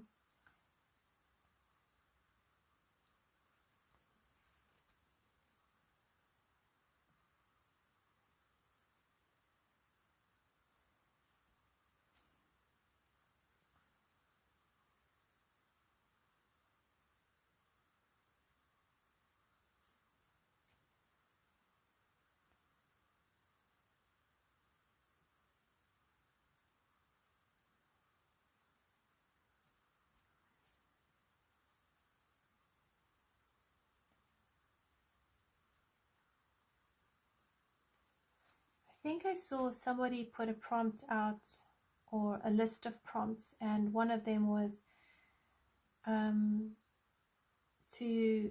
think it was more of a challenge, like color in something that you don't normally color in or you find difficult to color. It could be like, I suppose, yeah, I mean, it depends on each person.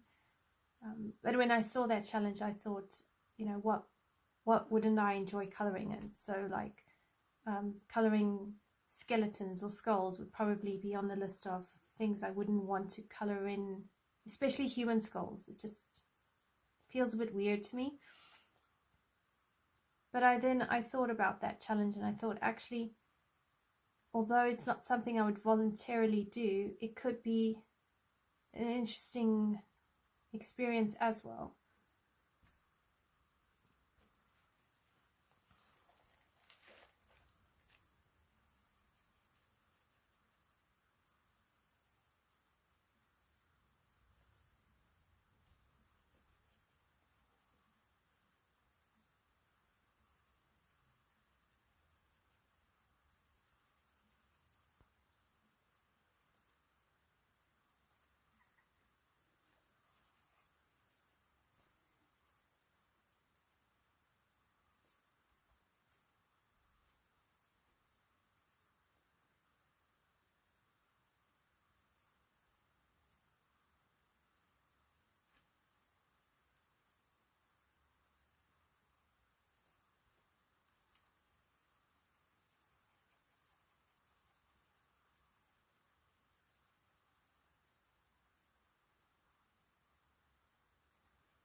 I can't believe it's only a few, what's it, less than almost 2 months until it's Christmas. I mean, can you believe how far this time has gone and the years just flown by?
Has anybody tried those Artex pencils? I've seen them coming up in popularity lately in the coloring community, and I haven't sat down and listened to any of the reviews, but they seem to be rising in a bit of popularity.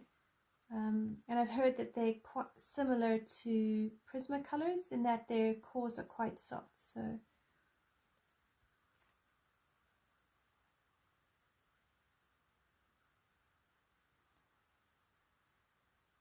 I find it so difficult to know whether to actually buy more pencils or just stick with the ones that I enjoy, because I've got the polys and the prismas, and Inktense are also quite really great for variety. So I find it always a bit tricky to know whether to buy some of these pencils as they come up.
Oh, thank you, Lion and the Lamb. Hope you had a good time shopping.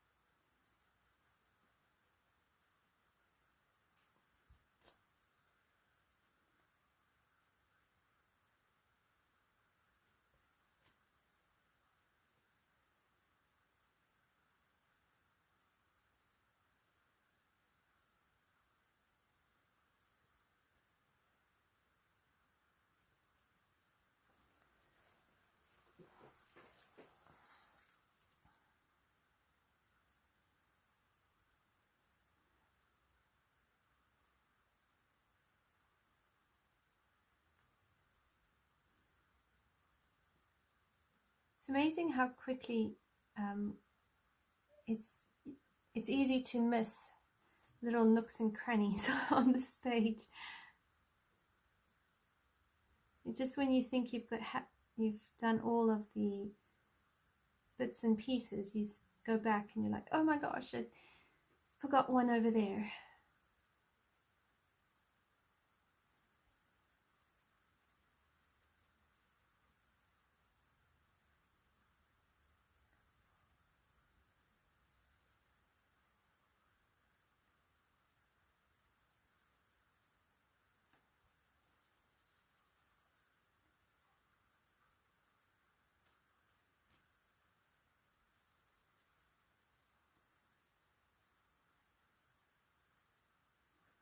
So what do you all like to colour in during the Christmas months?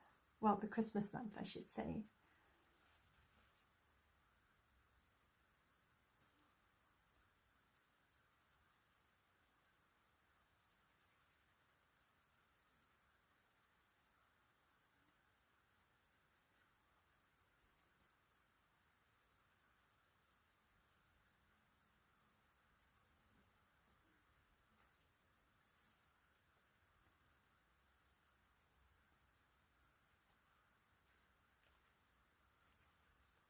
Oh, thank you, Cully. Yes, when you activate the Inktense, it really does change the page so much. And that's where although Inktense does make the activation permanent, what I do like about the Inktense is you don't have to worry as much about the coloring process, because it's more in the activating that you can bring shape and dimension to the coloring page. So in that way, I suppose you could say I find it quite a forgiving process. And, you know, even if you're a beginner, if you get past that hurdle of it being permanent, it's actually quite a lot of fun. But yet it's different to pencils. I think you could definitely, you get it's just a different effect.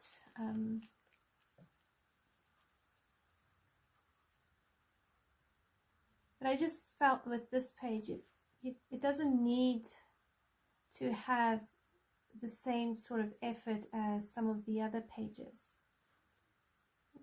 It's almost like the perspective just makes it such an easy page.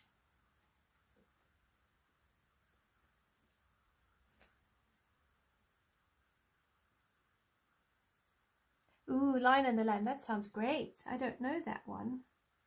I've seen, is it Debbie Macomo? She seems quite popular with Christmas books.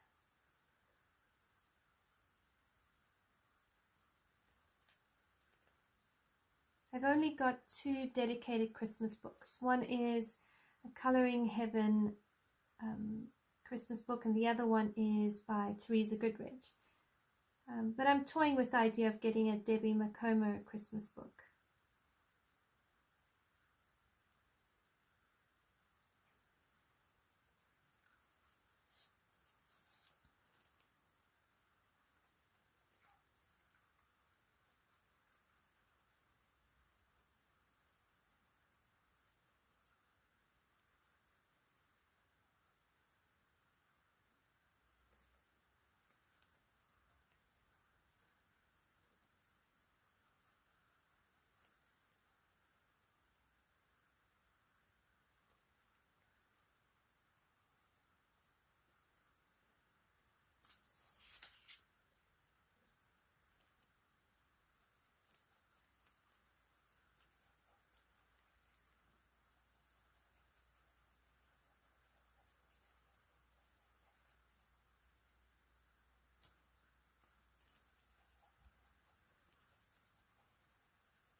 So as far as I saw, for those of you who do enjoy Clara Markova's books, I think her latest book is delayed at the printing house, but it is also going to be around 45 euros. I can't remember if that is including postage or not. But then there's that another book that's been coming onto the radar with a similar style to Klara Markova's, a little bit more less whimsical, and you can get it on Amazon for I think about £12 or so.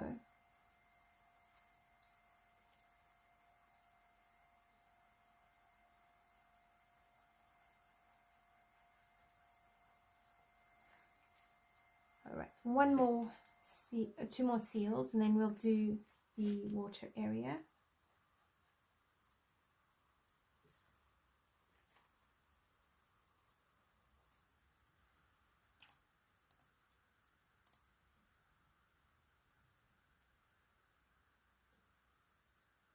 Hi Leslie, it's great to have you. Welcome.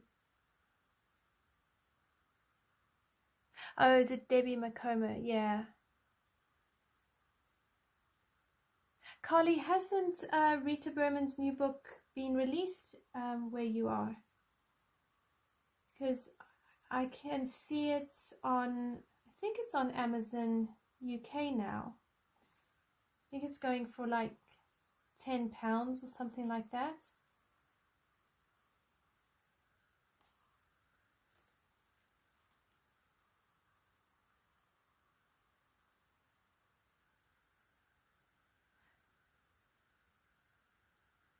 Rita Berman's new book is Mien Race Durch Asian.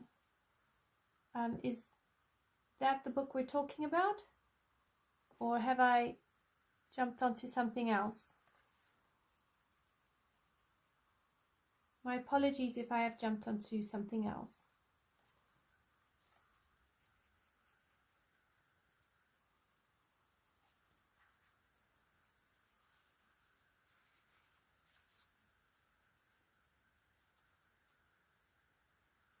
Oh, I see.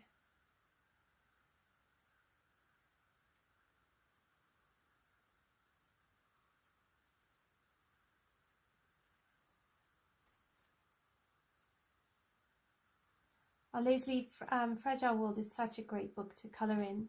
And the Inktense is really, really great in this book as well.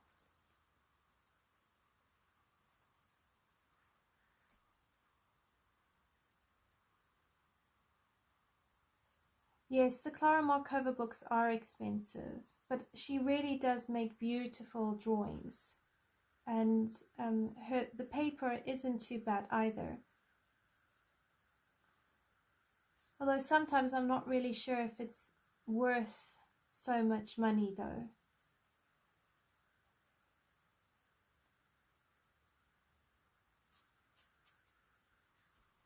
But then last I heard, and this was a couple of years ago, I think Klara Markova does a limited print of her colouring books, hence why she has it at such a high cost, if I've understood it correctly, that is.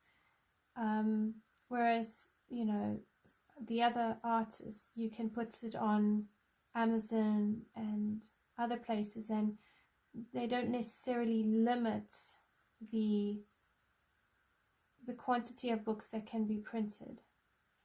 I stand to correction on this, but that so far is my understanding.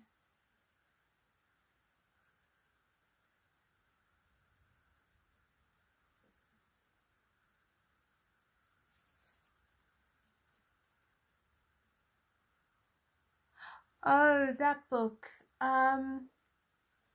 It's in a different language. Hang on, let me quickly pull it up for you.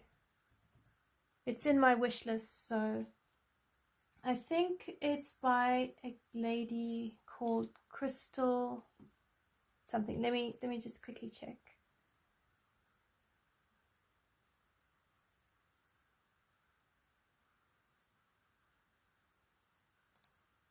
One sec.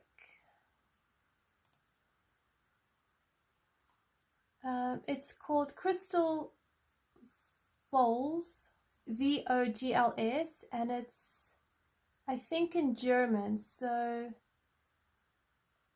yeah, what I will do is I will put the link in the description below and you can then see it there.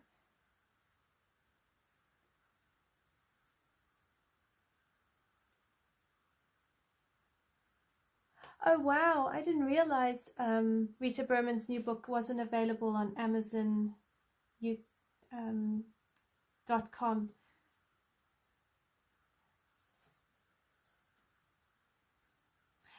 Does it take quite a while for things to come available in the States? Because I've noticed with the Coloring Heaven, the magazines tend to be quite delayed as well.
Okay, so that is the whale, not the whales, the seals. Oh my gosh, listen to me. I'm going to be renaming nature at this rate.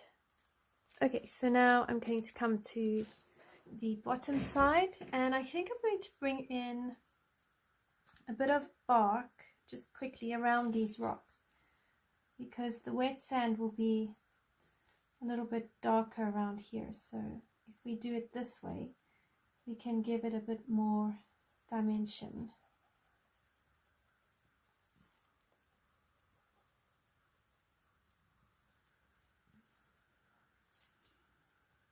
Maybe a bit down here.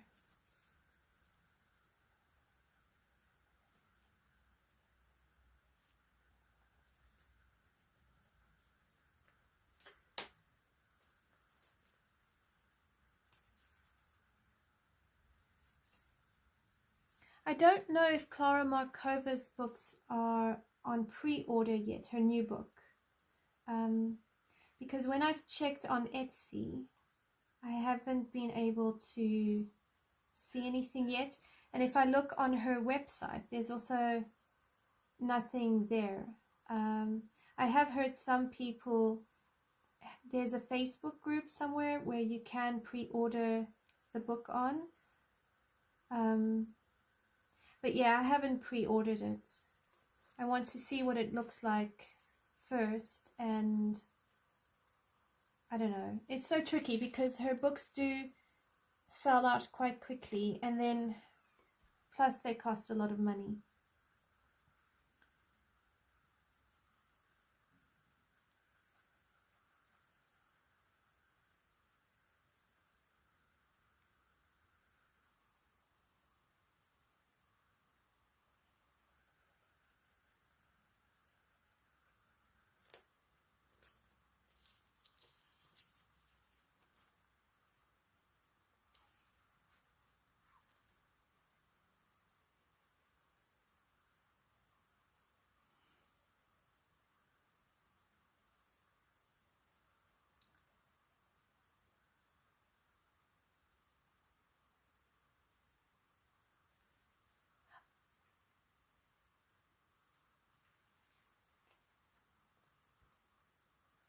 So are many of you planning on getting Joanna Basford's Rooms of Wonders? And what do you think of the book? Because I've seen a few people have started coloring in it, and I think there are a couple of reviews on YouTube. So I'm interested to hear what you think of that.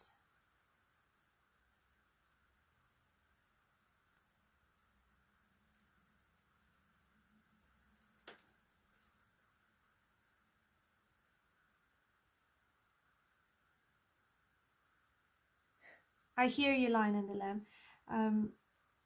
Etsy books are expensive.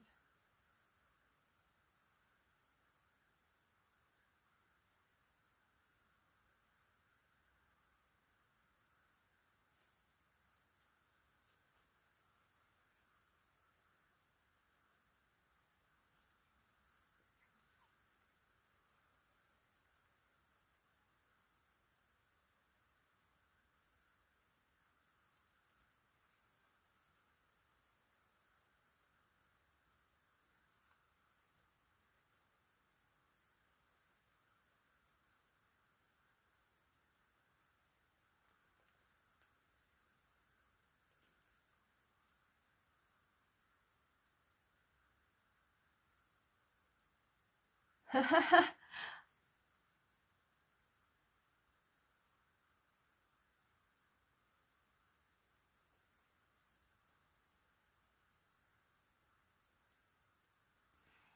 hear you, Collie. I personally find Joanna Basford's books absolutely beautiful, but not my style. Some of them are too busy. Generally, her style of drawing is quite small. I like a lot more room. So I find layering and all of that a bit more difficult. But I do like to see what other people color in her books, because they are very beautifully done and beautifully colored as well.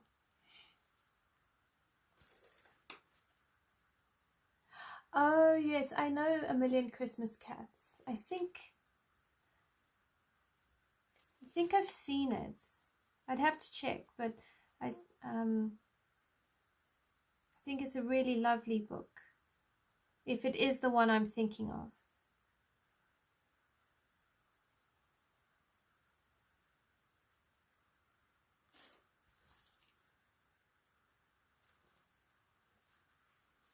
It's great that you enjoy Rooms of Wonder, and what was the other one? Worlds of Wonder as well. So Leslie, are you a Johanna Basford fan?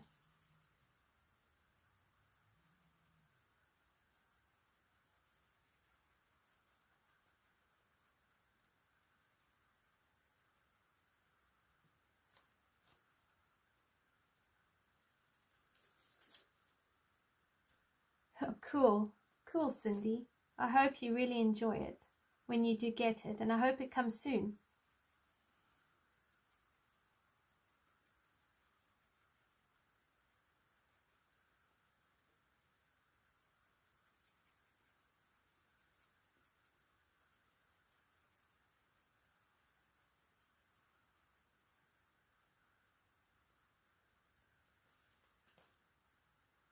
I hear you, Carly. The pages can take a while.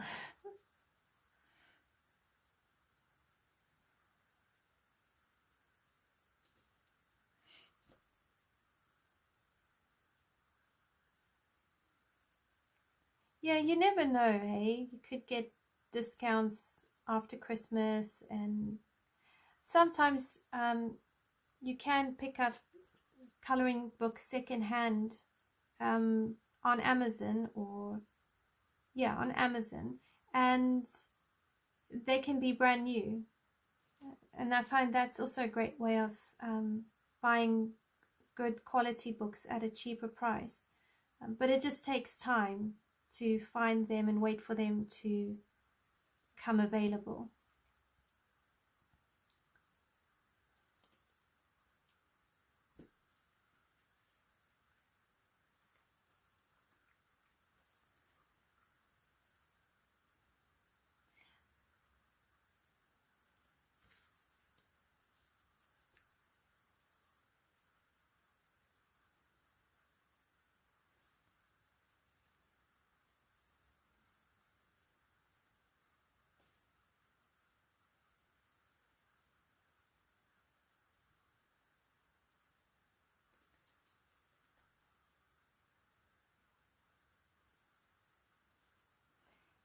I hear you, Leslie. It is tricky when you don't like every page in a coloring book. I mean, although I've seen some people buy the book because they feel that the pages they would color in it are worth buying it, and you know, other people sometimes prefer not to. I love how different we all are.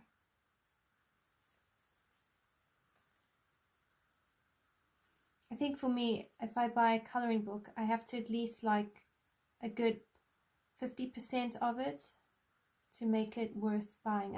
I wouldn't buy a book if I only liked 1 or 2 pages. I would rather, you know, the artist have the PDF or sell individual pages, and I could then buy the pages I like.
So I just picked up a little bit of bark just to separate that rock from that rock.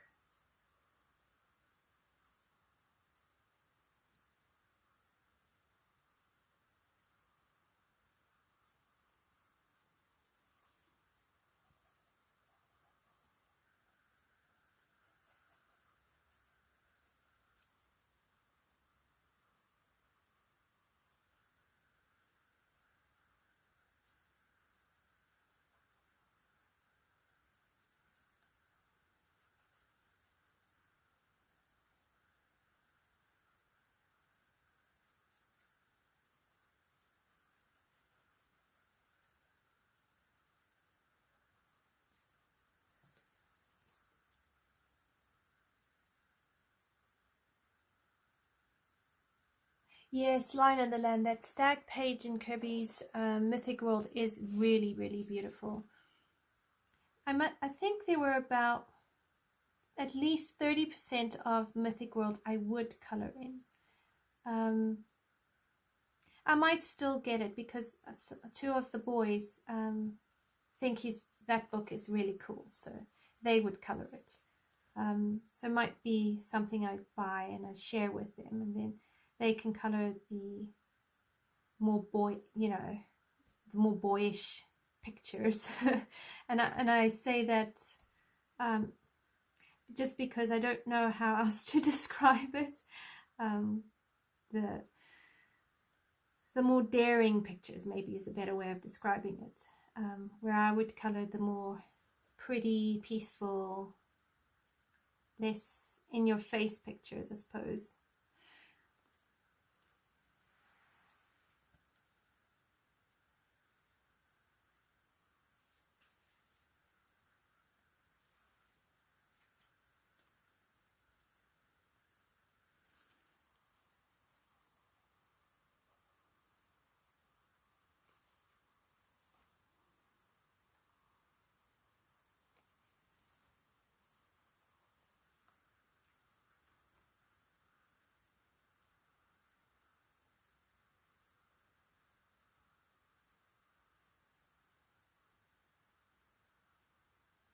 I think Mariella Budik is one of those for me. I like her style of drawing. I really like her artwork, but I would almost rather buy one PDF at a time than buy a whole bundle.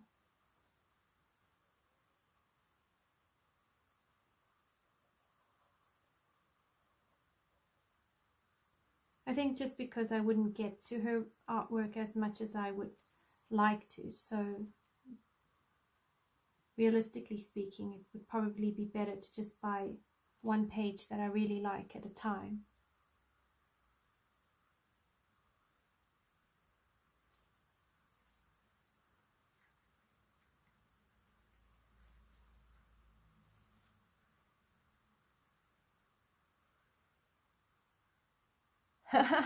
That's cool, Leslie.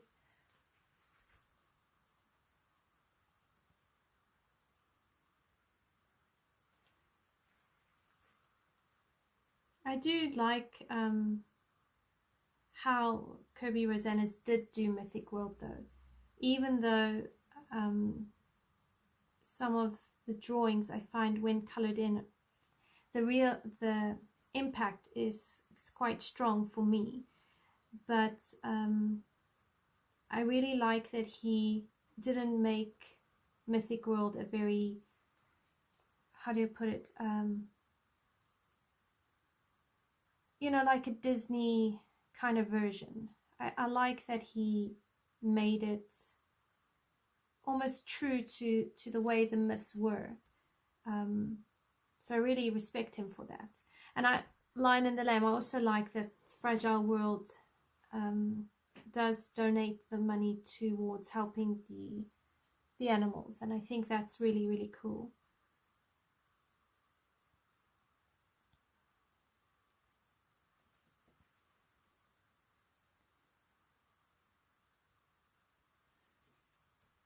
So out of all the new books that have come out and the books that you have, what would you say are your favorite books for 2022?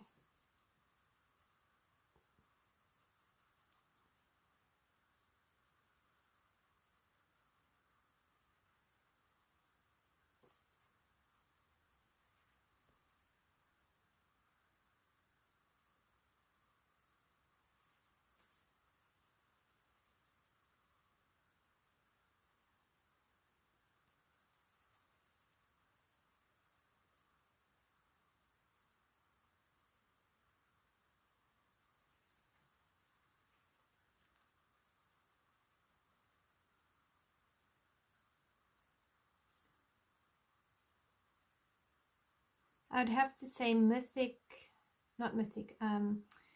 Mythographic Paradise and Fragile World and Rita Berman's Europa are on my top list of favorite books for 2022.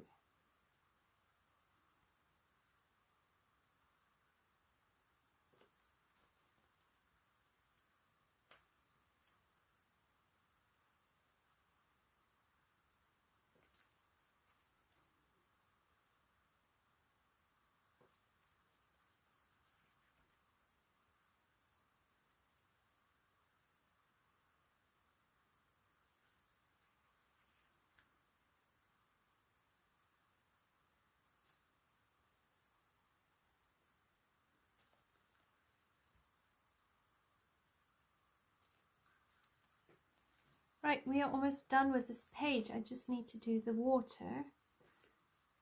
So let's get onto the water, and then I will try and do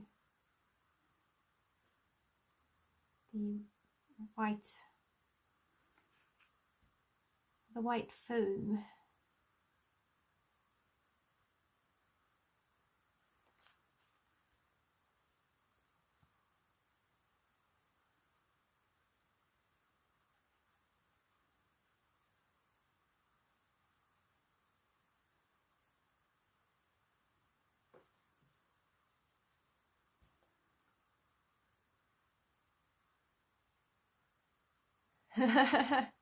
That's cool, Carly.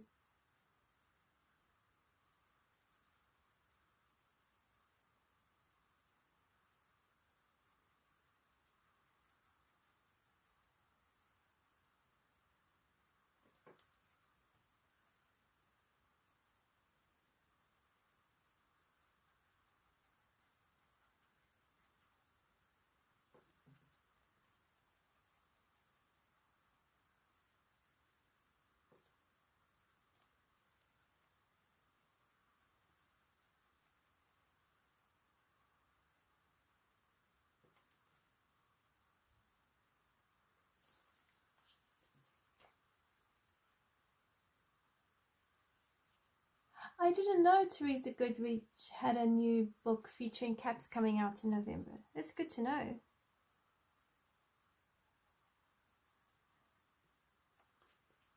So take it, Leslie, you like cats.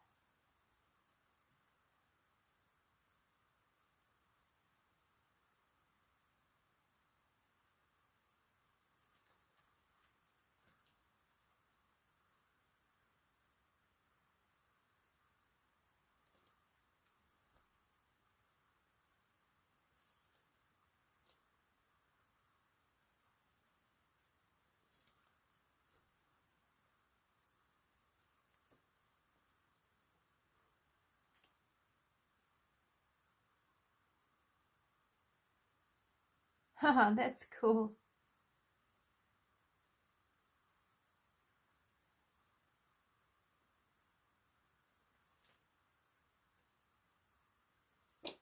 Some really great artists.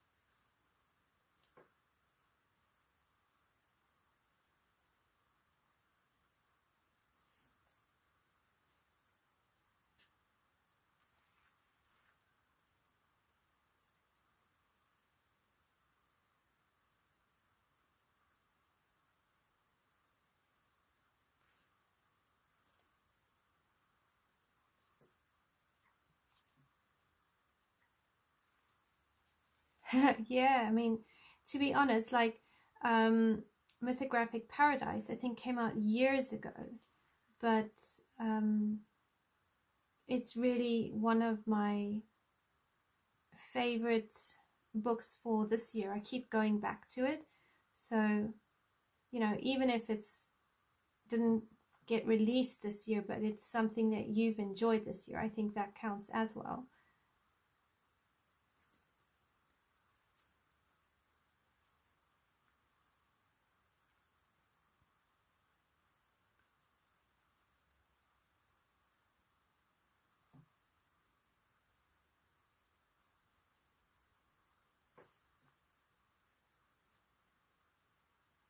Wow, there's quite a few cat lovers. That's so cool.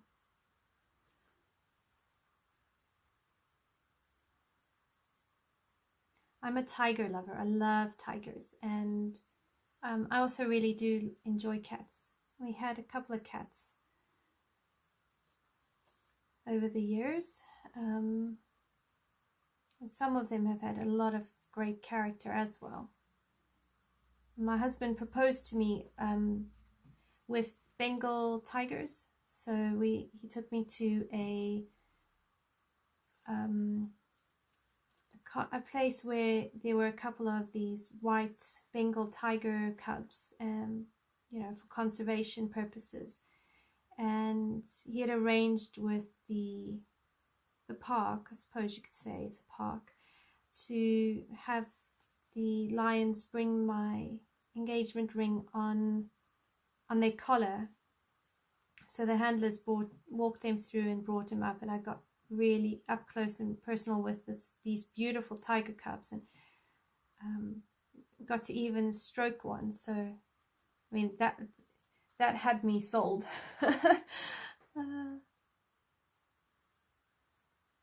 Oh wow, Lion and the Lamb, your black cat sounds beautiful.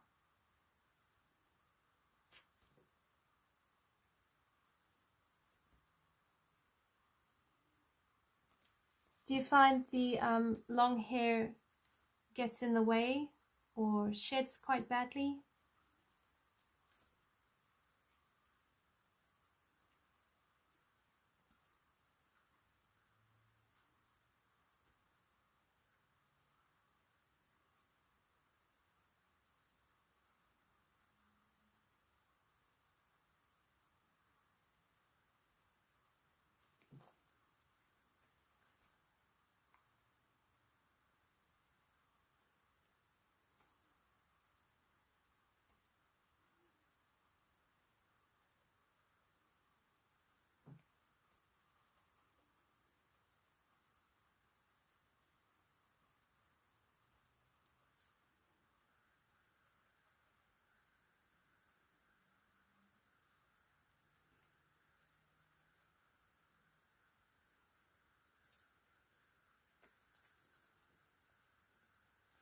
Oh wow, Magical Earth. Yeah, I watched. I think it was on Zucchini Kitty's channel. I watched her flip through of it, and it's really, really beautiful. So I've got that on my to get list as well. I'm just really enjoying Mythographic Paradise, so I'm not really in a rush to get any of the other mythographic books.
Bye, Carly. Thanks for joining. It's great to chat with you. Have a great weekend.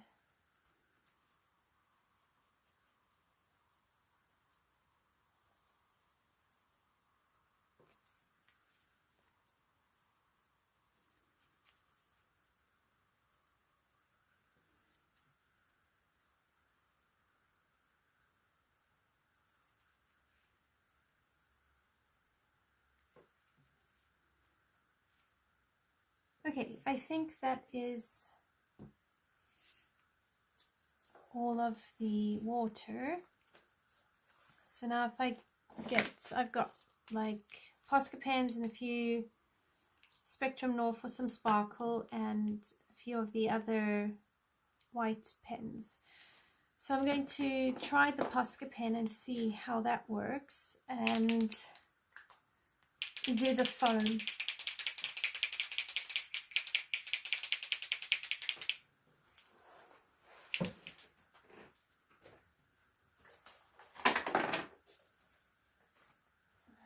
But I've also got a sponge with me, so my Posca pen does leak, so I'm going to see if I can deliberately leak it and then pick it up with a sponge and then dab it on, because I still think that will probably be the best way.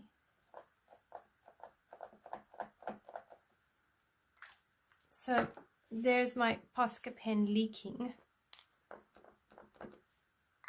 and then if I pick it up even with and I can do it like that.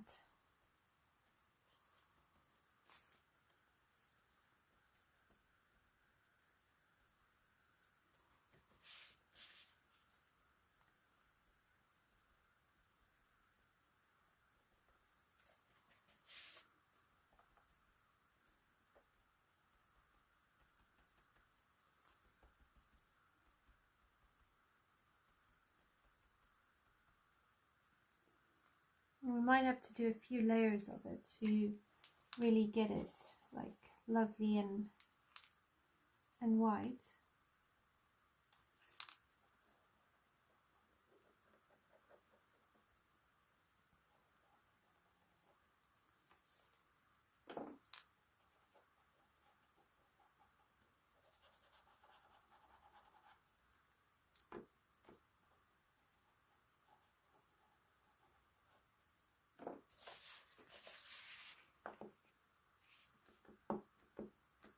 I don't know what happened to this pen that it leaks, but anyway, it leaks. Oh, I'm so with you, Lion and the Lamb. I'm glad it doesn't have any hidden objects as well, because those hidden objects are such a challenge to color, or even just to hide.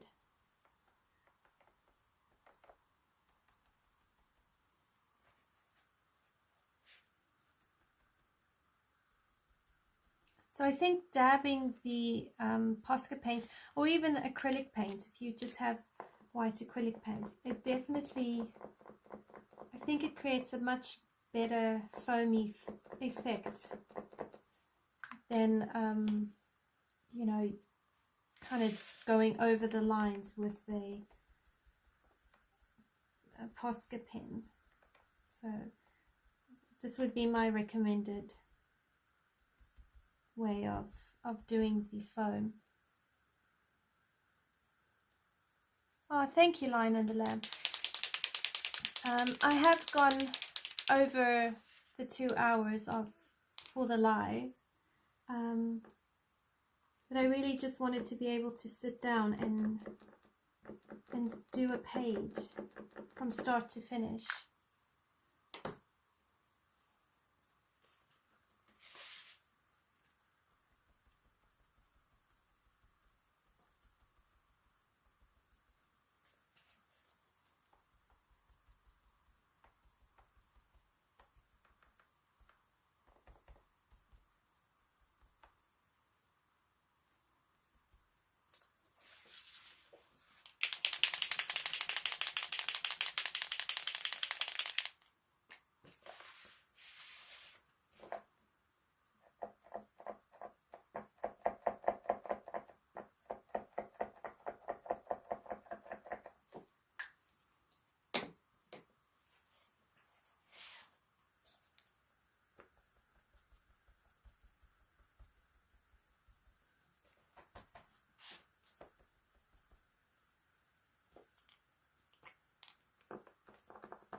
Alright, so that's sort of the waves. I mean, you could probably deepen some of the white areas a bit once all of the paint dries if you wanted to. You could even go back in with some of the blues and just deepen up some of the shadows or the waves, but that's sort of the idea I had in mind. And then what I thought of doing is taking the Spectrum Noir Sparkle pen and putting some of the sparkle pen inside the waves, so it just makes it a bit shiny.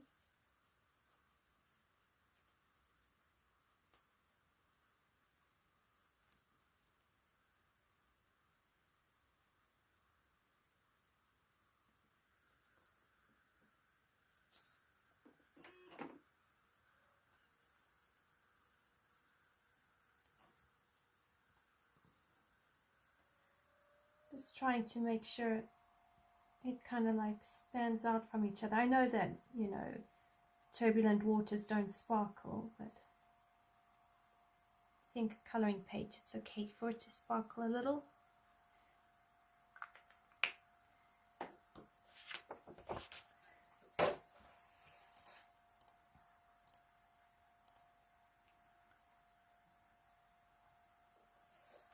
So if I zoom it out just a wee bit, whoop, there you go. So that's sort of how it looks.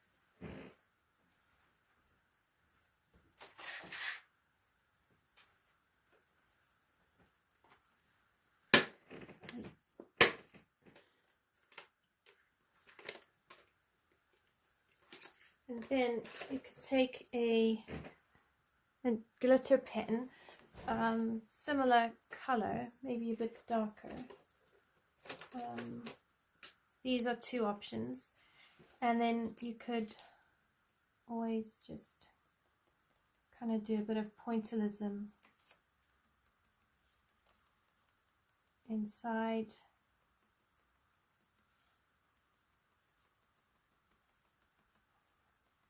Just to create a bit of texture and that sort of thing.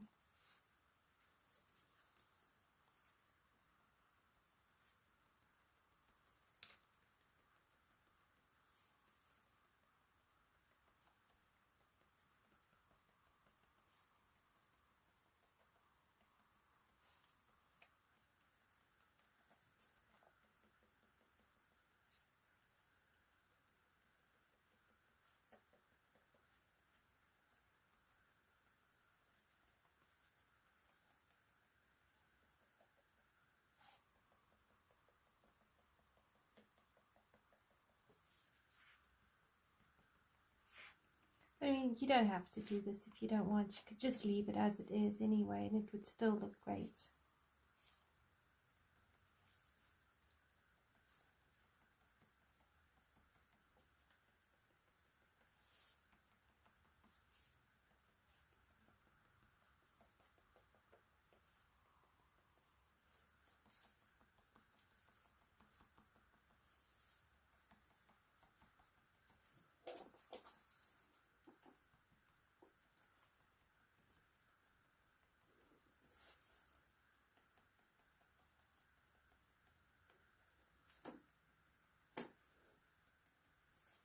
Because sometimes, you know, wet sand and it can glisten a little, so that's what I'm trying to kind of create, is a little bit of glisten.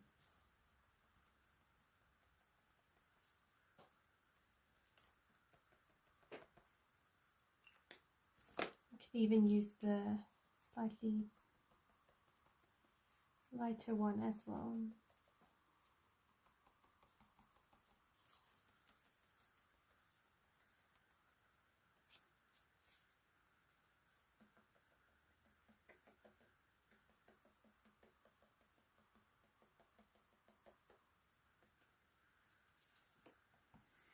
But yeah, something like that. So there you go. That's one page done, and then the same process I've done I will do on the other side. But what I will do is I will record that, and I will just speed it up and put it to music. But basically the same thing will happen. So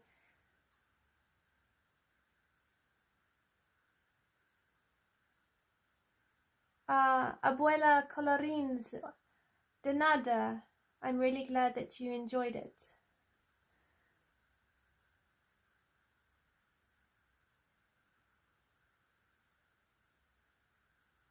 Oh, Lion and the Lamb. I will go have a look on Zucchini Kitty's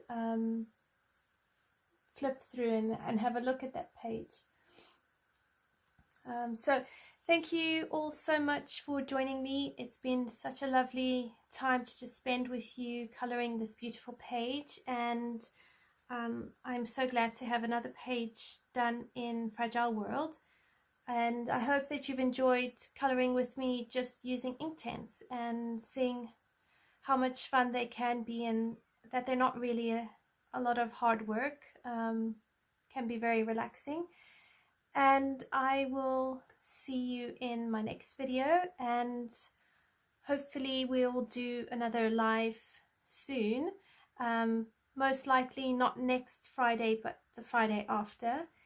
And let me know in the comments any color alongs that you really would like to see ASAP. As always, I'll put them on my to-do list and I'll get started with them for you as soon as possible.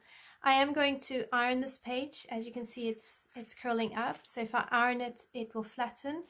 And have a lovely week. Until next time, everyone, take care.